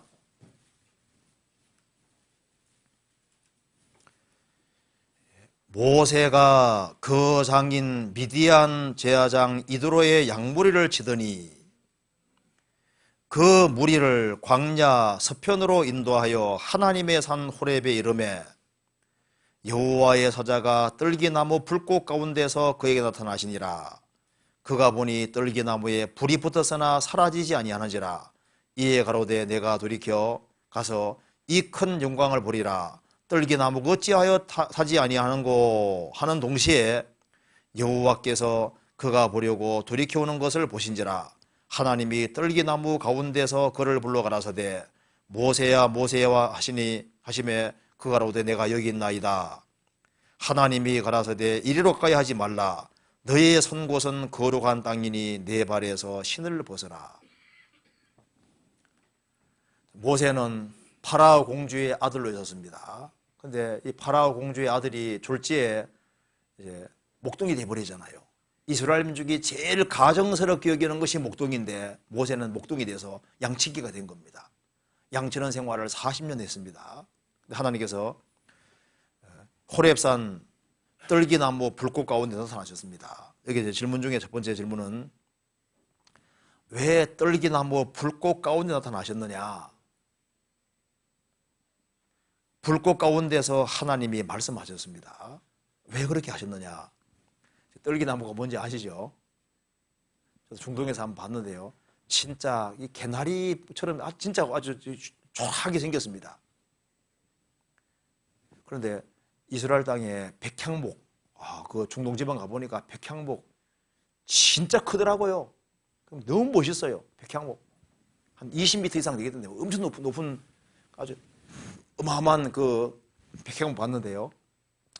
하나님께서 왜 그런 아주 화려하고 큰 나무 가운데 나타나지 아니하시고 너무나도 초라하고 볼품없는 떨기나무 가운데 나타났느냐, 그리고 왜 불이 붙었는데 왜 타지 않았느냐, 이걸 왜 보여주셨냐 그 말입니다. 여기 한번 봅시다. 이제 이런 뜻입니다. 이건 기적입니다. 성경에 기적에는 다 뜻이 들어있는데요. 여기 이제 떨기나무가 있는데, 초라한 떨기나무 가운데 떨기나무가, 자, 불이 붙었는데 타지 않았다. 그럼 이제 첫째, 이 떨기나무는 무슨 뜻이냐? 여기에 왜 불이 붙었는데 안 타다고 나와 있느냐? 그리고 또 한 가지는 불꽃 가운데서 하나님이 말씀하셨습니다. 말씀하시느냐? 이게 도대체 무슨 뜻이냐 그 말입니다. 제일 먼저 이 떨기나무가 이게 초라한 나무입니다. 정말 볼품보고 초라한 나무인데, 이게 제일 먼저 뭘 가리키냐 하면은 이것이 이스라엘, 그 당시에 이스라엘의 모습인 거예요. 에집트가 화려한 백향목이라면은 그 당대 가장 위대한 나라가 애굽이란 나라잖아요. 그 애굽이란 나라에서 가장 비참하게 고통받는 민족이 누굽니까? 이스라엘이잖아요. 그러니까 초라하디 초라한 이스라엘 모습이 바로 떨기나무 모습이다 그 말입니다. 그런데 여기에 불이 붙었다고 했지 않습니까? 불이 성경에서 그게 두 가지입니다. 첫째는 환란을 가리킵니다. 두 번째는 성령 역사를 가리킵니다. 자, 이스라엘은 에집트에서 불같은 시련을 통과하고 있잖아요. 그리고 하나님의 임재를 가리키는 겁니다. 불이 붙었지만 타지 않은 쪽, 불이 붙어 있습니다. 그래서 하나님의 성령께서 그들 속에 역사하고 있는 거예요. 그리고 거기에서 하나님이 말씀하셨잖아요. 그죠? 자, 그러니까 여기에 이 떨기나무가 그 당시에 가장 초라한 이스라엘 백성들의 모습인 겁니다. 또한 이것은 무슨 모습이냐 하면은 성경의 모습입니다. 자, 이 8만 대장경에 비하면은 성경책 보면요, 정말 초라한 책이죠. 브리테니카 백과사전 갖다 놓고 이거 갖다 놓고 보면요, 브리테니카 백과사전, 대형 백과사전 엄청 크잖아요. 크기에 비해 성경 보면 너무 떨기나무처럼 초라한 책이잖아요.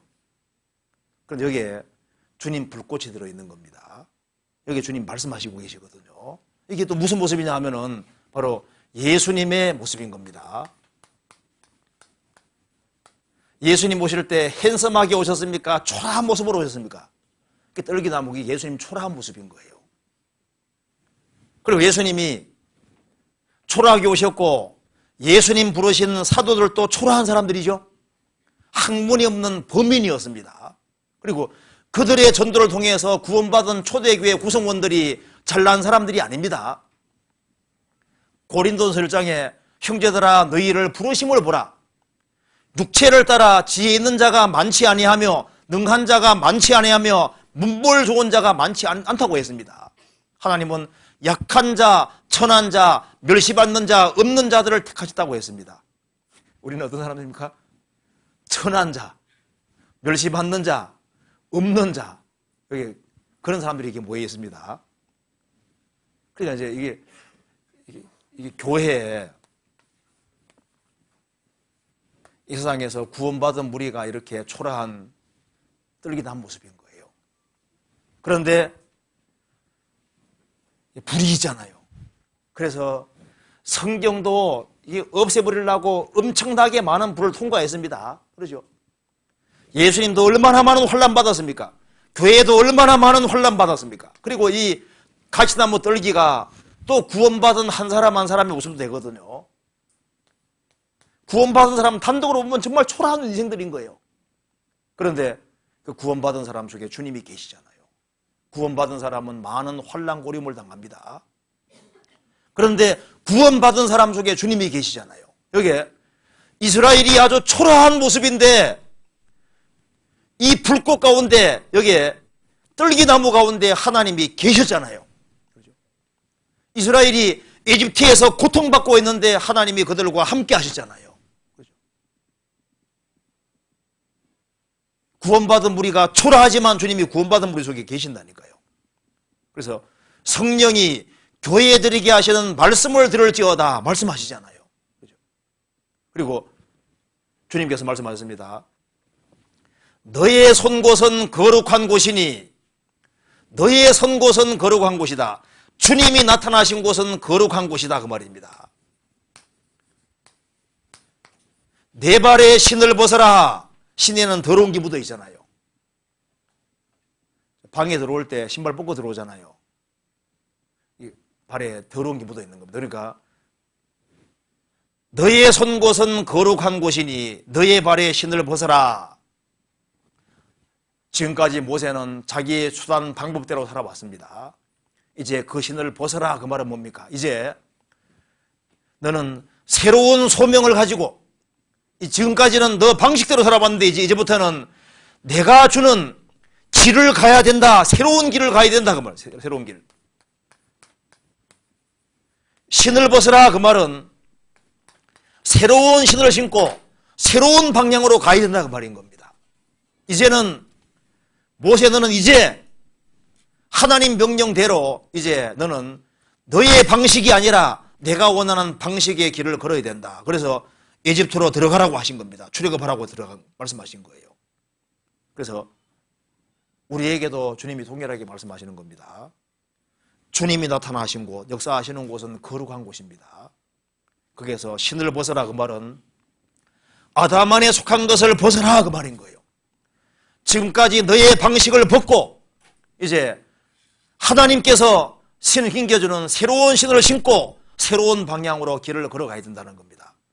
탕자가 돌아왔을 때 새 신을 신기라 그랬죠. 지금까지는 네 방식대로 살았는데 이제부터는 아버지 말씀에 순종해서 아버지 명령하는 그 길을 따라 걸어야 된다는 표시로 새로운 신을 신기라고 한 겁니다. 과거에는 결혼할 때 새로운 꽃신을 딱 가져갔잖아요. 그 뭐냐면 이제부터는 결혼했으니까 이제 나는 남편 말을 따라 살겠다는 그런 뜻으로 새로운 신을 신고 가는 거예요. 신을 가져가는 거예요. 아가서 7장 찾아봅시다.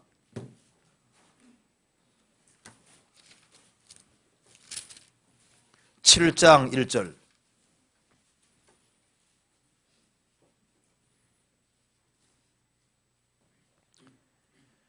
귀한 자에 따라 신을 신은 내 발이 어찌 그리 아름다운가. 내 넙죽다리는 둥그러서 공교한 장색에 만든 구슬깨미 같구나. 귀한 자에 따라 신을 신은 내 발이 어찌 그리 아름다운가. 아름답도다. 좋은 소식을 전하는 자들의 발이 함과 같으니라.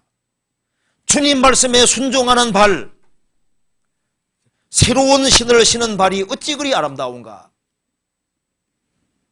내 발에 신을 벗어라. 그 말은 아담 안에 속한 거 벗어라. 너가 방식대로 살아온 그 방식을 벗고 이제 주님 허락하는 그 길을 따라서 인생을 살아야 될 것을 말씀해 주시는 거예요.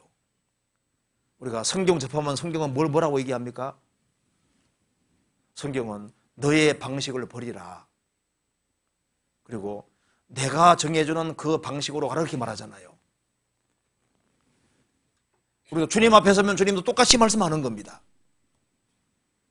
주님 나타나신 곳에는 발을 벗어라. 발에 신을 벗어라. 너 방식을 버리라 그 말입니다. 우리가 교회에 나와서 교회에 모일 때 그 모이는 게 가시나무 떨기 가운데 불꽃 중에 우리가 있는 거예요. 거기에 서면 주님 뭐라 하십니까? 너가 선 곳은 거룩한 곳이니 너의 발에 신을 벗어라. 네 방식 버리라 그 말인 겁니다. 방식 버리고 주님이 정하시는 그 방식을 따라 살아야 될 것을 말씀하시는 겁니다. 그렇게 하면 되고요. 그 다음 질문. 출애굽기 4장 24절 26절에서 하나님께서 모세에게 이스라엘 백성에게 가라고 명하셨는데 갑자기 모세를 죽이시려 하셨는지 궁금합니다. 그리고 할례 후에 십보라가 모세에게 피난편이라고 한 이유가 무엇인지 알고 싶습니다. 출애굽기 4장 찾아봅시다. 출애굽기 4장 24절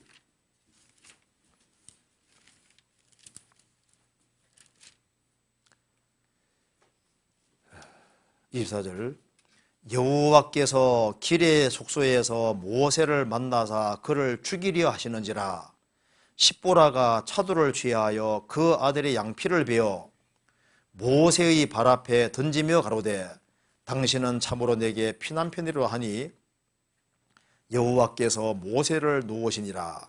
그때 십보라가 피난편이라 하면 할례를 인하였더라. 무슨 말이냐면은 질문 내용이 하나님께서 모세에게 자 너는 이제 에집트로 가서 이스라엘을 구원하라 그렇게 해놓고 길의 숙소에서 하나님께서 모세를 죽이려 하셨다. 이게 물론 이해가 안 되잖아요. 가라고 해놓고 왜 죽이려 하셨냐 그 말입니다. 물론 이해가 안 된다 그 말입니다. 그리고 피난편이라는 게 도대체 무슨 뜻이냐 그 말입니다. 이게 이제 사연이 좀 있는데 좀 아실 것이 필요가 있습니다. 여기서 보면은 십보라도 보통 여자가 아닙니다. 모세를 이겨먹는 여자거든요. 이제 모세는 자기가 유대인이잖아요. 유대인은 8일 만에 할례 받도록 되어 있거든요. 십보라와 이제 결혼을 했어요. 결혼해서 자식이 남자가 태어났잖아요. 태어났으니까 아내에게 자식 성경 말씀대로 할례해야 된다 하니까 이제 8일 만에 양피를 베야 되는 겁니다. 그러니까 십보라가 끔찍하니까 안 된다고 빡빡 우기는 거예요. 그래가지고 아직까지도 이거 할례를 못하고 있었던 겁니다. 그러니까 이게 모세가 십보라에게 얘기를 계속 했습니다. 우리는 하나님 백성이기 때문에 내가 낳은 자식 할례 받아야 된다. 아내는 안 된다. 여러 차례 싸웠기 때문에 모세도 이제 십보라도 많이 얘기 들어가지고 이거 자식 할례를 줘야 되는데 그런데 그 자기 자식이잖아요. 양피 베는 것 자체에 대해서 끔찍하게 생각할 수 있잖아요. 그러니까 계속 자식을 두둔하면서 할례 못 받게 만드는 거예요. 그렇게 오랫동안 해서 결국은 모세가 양보하고 이제 계속 지냈던 겁니다. 그래서 이제 모세에게 하나님이 명령하셨는데 모세가 하나 해결할 문제가 있는 거예요. 이게 죽이려 한 것은 진짜 죽이려 한 것이 아니라 하나님께서 할례 시키려고 일부러 그렇게 하신 겁니다. 그래서 이제 갑자기 모세가 죽이려 하시는지라 갑자기 무슨 큰 병이 들었다든가 무슨 문제가 생긴 겁니다. 그러니까 십보라가 왜 이런 일이 있는가 생각했을 거 아니에요. 그러니까 당장 자기 죄가 생각나는 겁니다. 하나님께 불순종한 거. 이게 할례 때문에 그렇구나. 자식 할례 안 시켜가지고 이렇게 된 거구나. 그리고 이제 모세가 심각한 어떤 어려움을 당하고 정말 죽음 건너가려고 하는 그런 상황이 막 주어지고 하니까 당신 왜 그래? 하니까 모세가 얘기했을 거 아니에요. 당신 할래. 아마 그걸 거다. 그래가지고 이제 남편 살려야 될 거 아니에요. 할 수 없이 있잖아요. 아들 양피를 그냥 베어버린 겁니다. 베어버리고 이제 양피에 집어 던지면서 당신은 되게 피난편이다. 그러니까 이제 이거 어쩔 수 없이 그냥 할 수 없이 여자가 항복한 거예요. 그러니까 처음부터 항복하는 게 좋거든요. 그러니까 피난편이라 그 말은 할례를 내다였더라. 그러니까 모세하고 살려면요 할례를 반드시 시켜야 되는 거라고 그러잖아요. 피난편이다. 그러니까 모세가 참 이게 아내 이기기가 안 쉽습니다. 그리고 봐요. 모세도 못 이기는 거 봐요. 오랫동안 못 이기는 거 봐요. 이제 코너에 완전히 몰리니까 항복하는 거 봐요. 그렇죠? 이거 이해되시죠? 네. 그런 배경이 있는 거예요. 배경이. 자, 그 다음에 질문 봅시다. 애굽에 10가지 재앙을 내리실 때 파리 때의 재앙부터는 그날에 내가 내 백성의 거하는 고센 땅을 구별하여라는 말씀이 나옵니다. 그럼 그전에는 이스라엘 백성들도 동일하게 재앙 속에 있었던 것인지요? 아니면 처음부터 구별하셨는지요? 그러니까 하나님이 에집트에 10가지 재앙 내리셨는데 처음에는 나일 강물을 피로 바꿨잖아요. 그 다음에 깨구리 재앙, 이 재앙까지는 있었고, 그 다음 재앙부터는 하나님께서 이제 파리 재앙부터는 고센 땅에는 이제 하나님께서 그 재앙이 아예 없게 하겠다, 그런 구절이 나와 있다 그 말입니다. 그러니까 그러면 그 이전 이스라엘 백성들도 동일한 재앙을 당했느냐, 아니면 처음부터 구별한 거냐 찾아봅시다. 출애굽기 8장 보시겠습니다. 8장 22절 21절부터 제가 읽어보겠습니다.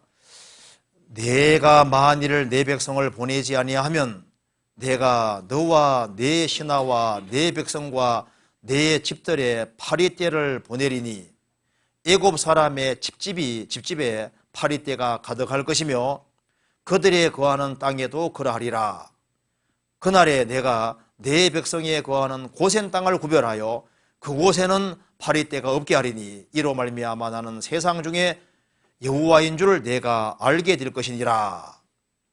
내가 내 백성과 너의 백성 사이에 구별을 두리니 내일 이 표징이 있으리라 하셨다 하고, 여기서 파리 재앙 전에는 고센 땅에는 어떻게 했느냐. 물론 파리 재앙 전에는 고센 땅에도 재앙이 내려왔습니다. 그 앞에 보시죠. 그 앞에 보면은 17절을 보세요. 여기 16절부터 보면은 여호와께서 모세에게 이르시되 아론에게 명하기를 내 지팡이를 들어 땅에 티끌을 치라. 그것이 애굽 온 땅에서 이가 되리라. 그들이 그대로 행할세 아론이 지팡이를 잡고 손을 들어 땅에 티끌쯤에 애굽 온 땅의 티끌이 다 이가 되어 사람과 생축에게 오르니. 이게 뭐라 했습니까? 분명히 16절에는 애굽 온 땅에서, 17절에도 애굽 온 땅이라 그랬죠. 고센 땅은 애굽 땅입니까 아닙니까? 애굽 땅이잖아요. 그러니까 물이 피가 되는 재앙, 그 다음에 깨구리 재앙, 이 재앙은 애굽 전국에 다 왔던 겁니다. 단 이스라엘 민족은 해는 받지 않게 하셨거든요. 그런데 이제 파리 재앙부터는 아예 고센 땅, 이스라엘 민족 살고 있으니까 고센 땅 자체에는 아예 그런 것도 없게끔 딱 만드신 겁니다. 그렇게 되는 겁니다. 그렇죠? 성경 자세히 읽으면 그냥 알 수 있는 거고. 그 다음에 이제 마지막으로 질문, 여기 질문이 많이 있는데 마지막으로 하나만 더 질문 받읍시다. 여기에 신명기 5장 9절 보시겠습니다. 이 질문.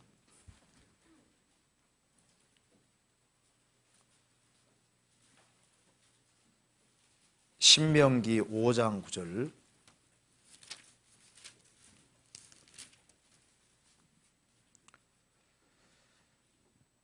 네, 8절부터 제가 읽어보겠습니다. 너는 자기를 위하여 새긴 우상을 만들지 말고 위로 하늘이 있는 것이나 아래로 땅이 있는 것이나 땅 밑에 및 물속에 있는 것에 아무 형상이든지 만들지 말며 그것들에게 절하지 말며 그것들을 섬기지 말라.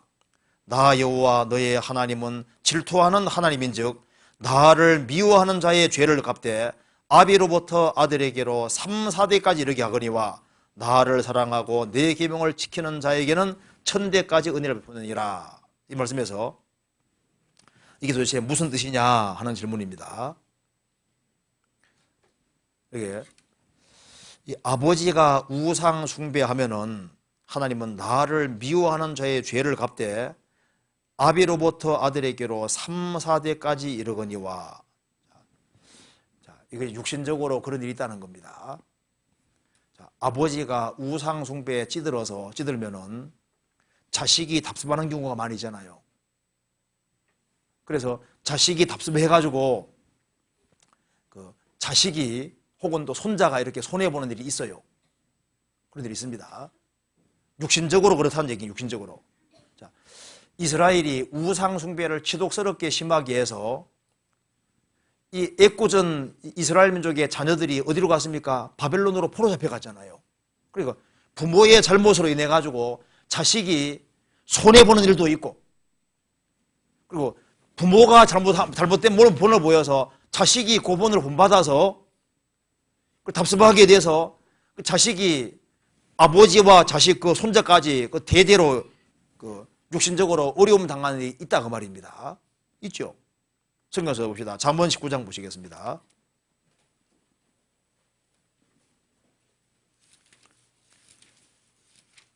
(19장) 14절에 보시겠습니다. 한번 같이 읽어보겠습니다. 집과 재물은 조상에게서 상속하거니와 슬기로운 아내는 여호와께로 말미암느니라. 집과 재물은 조상에게 상속하거니와, 조상에게서 상속하거니와, 이 말대로 조상이 잘 살면은 결혼할 때 고생 많이 합니까? 적게 합니까? 고생 덜 하잖아요. 그렇죠? 그래서 이 부모 때문에 자녀가 육신적으로 고생을 덜 하는 경우도 있고, 부모 잘못으로 인해서 자식이 아주 고생하는 경우도 있잖아요. 그리고 부모가 우상숭배에 찌들어가지고 자식이 그것 때문에 자식도 답습해서 자식도 손해보는 일도 있습니다. 육신적으로. 그런 일이 있는 겁니다. 단 아버지 때문에 그 영혼 자체가 멸망하는 건 아니거든요. 영혼 멸망하는 것은 다 자기 책임인 겁니다. 자, 동일한 신명기 24장 시작 봅시다. 신명기 24장 16절 보세요.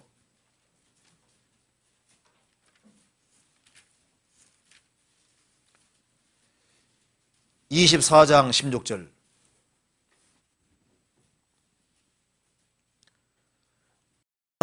그 자식을 인하여 죽임을 당치 않을 것이요 자식들은 그 아비를 인하여 죽임을 당치 않을 것이라. 각 사람은 자기 죄에 죽임을 당할 것입니다. 인간이 멸망하고 멸망하지 않는 것, 영혼이 멸망하고 멸망하지 않는 것은 누구 책임입니까? 각자 자기 죄로만 멸망하는 거예요. 에스겔 18장 시작 봅시다.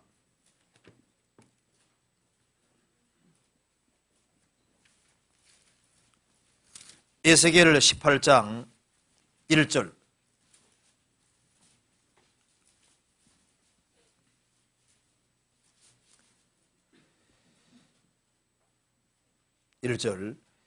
여호와의 말씀이 또 내게 임하여 가라사대 너희가 이스라엘 땅에 대한 속담에 이르기를 아비가 신 포도를 먹었으므로 아들의 이가 시다 함은 어찌미뇨.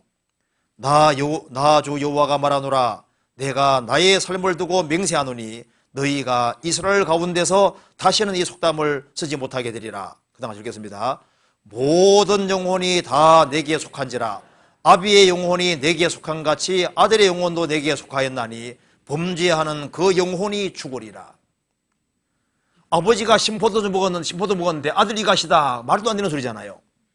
그러니까 자기가 멸망하고 멸망하지 않는 것은 각자는 그 영혼이 범죄하는 그 영혼이 죽으리라. 각자는 자기 죄로 영혼이 멸망한다 그 말입니다.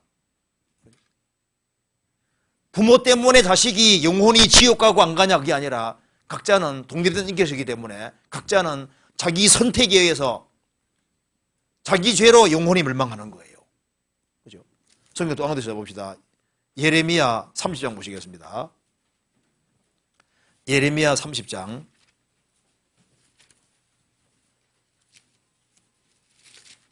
31장 29절 31장 29절 그때 그들이 다시 이르기를 아비가 신 포도를 먹었으므로 아들이가 시다하지 아니하겠고 그 다음에 이렇게 적겠습니다. 신 포도를 먹은 자마다 그이가 심같이 각기 자기 죄악으로만 죽으리라. 영혼이 멸망하는 것은 자기 죄로 멸망하는 겁니다. 근데 여기 질문이 이제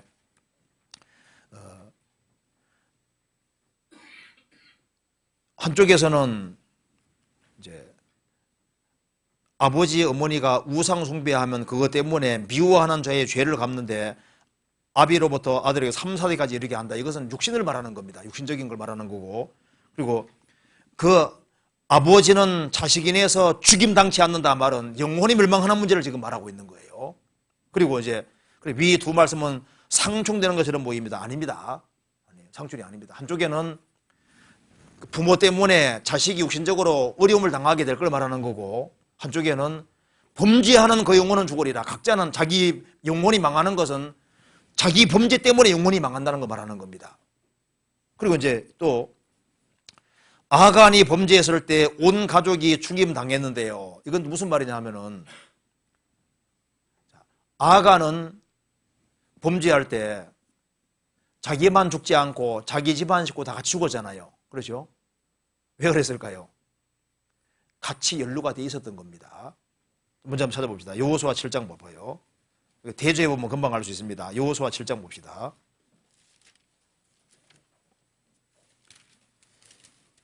7장 24절입니다.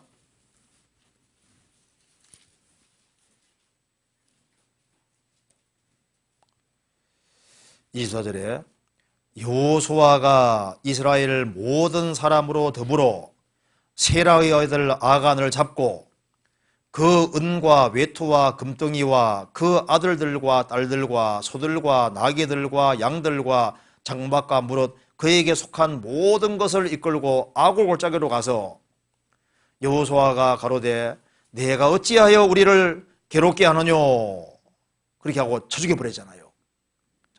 아간이 왜 은과 외투와 금덩이와 이런 것들을 그렇게 탐하고 이렇게 감췄을까요? 이 자녀들이 보통 자녀들이 아닙니다. 성경에 보면은 거머리에게는 두 딸이 있어 다고 안에 이런 말 나와 있죠. 그죠? 그러니까 이 집안 식구들이 이게 다 연루되어 있는 거예요. 같이. 그래서 같이 쳐 죽이는 겁니다. 그런데 보세요. 이 아간 때는 다 죽이겠잖아요. 그렇죠? 그리고 근데 앞에 보시면은 고라당 폐역 때는 자녀가 안 죽었습니다. 성경에서 적읍시다. 민수기 16장 보세요. 민수기 16장 27절 보시겠습니다.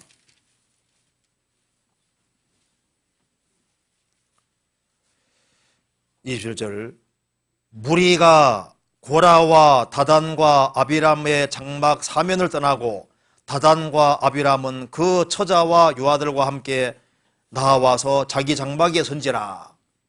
그래서 30절 만일 여호와께서 세를 행하사 땅으로 입을 열어 이 사람들과 그들의 모든 소속을 삼켜서 산채론부에 빠지게 하시면 이 사람들이 과연 여호와를 멸시한 것인 줄 너희가 알리라. 이 모든 말을 마치는 동시에 그들의 미치의 땅이 갈라지니라. 땅이 그 입을 열어 그들과 그 소속과 가족과 고라에게 속한 모든 사람을 사람과 물건을 삼킴에 그렇게 되죠. 그런데 누가 안 죽었는지 봅시다. 여기에 민수기 26장 보세요.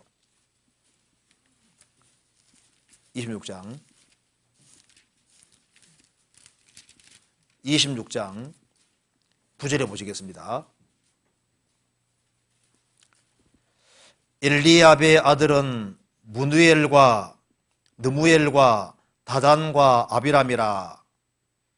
이 다단과 아비람은 회중 가운데서 부름을 받은 자러니 고라의 무리에 들어가서 모세와 아론을 거스려 폐역할 때 땅이 그 입을 열어서 그 무리와 고라를 삼킴에 그들이 죽었고 당시에 불이 250명을 삼켜 징계가 되게 하였으나 그다음 읽겠습니다. 그러나 고라의 아들들은 죽이지 아니하였더라. 연류가 안 되니까 안 죽이는 거예요. 자, 성경 한번 찾아봅시다. 여기에 사무엘하 3장 보세요. 사무엘하 3장입니다. 그러니까 연루되는 게 중요한 문제입니다. 사무엘하 3장 보세요. 3장 27절.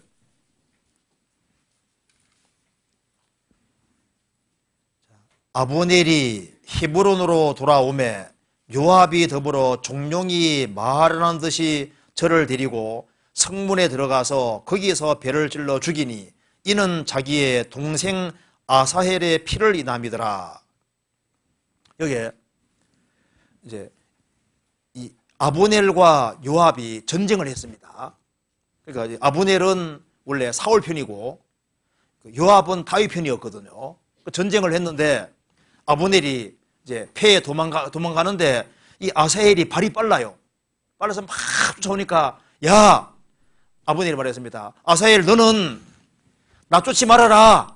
내가 죽이면 내가 너희 형 어떻게 보겠냐. 그러니까 다른 쪽으로 쫓아라고 해도 아사헬이 발이 워낙 빠르니까 가까이 계속 쫓아오는 거예요. 그래서 창을 찔러 죽인 겁니다. 그러니까 자기 동생이 죽어 놓으니까 요압이 딱 앙심을 가지고 있는 거예요. 그래서 아브넬을 만났을 때 그냥 죽여버린 겁니다. 그런데 죽인 것은 요압이 죽였는데 그 뒤에 3절을 보시겠습니다. 요압과 그 동생 아비새가 아브넬을 죽인 것은 저가 기브온 전쟁에서 자기 동생 아사헬을 죽이는 까닭이었더라. 죽이긴 누가 죽였습니까? 요압이 죽였는데, 형이 죽였는데 요압과 동생 아비새가 죽였다 그랬잖아요. 왜? 벌써 아브넬이 나타났을 때 이렇게 죽이자 공모가 벌써 된 겁니다. 그래가지고 네가 안 죽이면 내가 죽이는 거다. 그래가지고 요압이 죽였는데 성경에서는 같이 죽였다고 했습니다. 왜? 같이 동참했거든요. 같이 공모했기 때문에 직접 안 죽여도 죽인 것이 되는 거예요. 그렇잖아요. 그러니까 아간이 훔쳤지만은 누가 공모했습니까? 집안 식구들 다 같이 공모한 겁니다. 그러니까 다 죽여버린 거예요.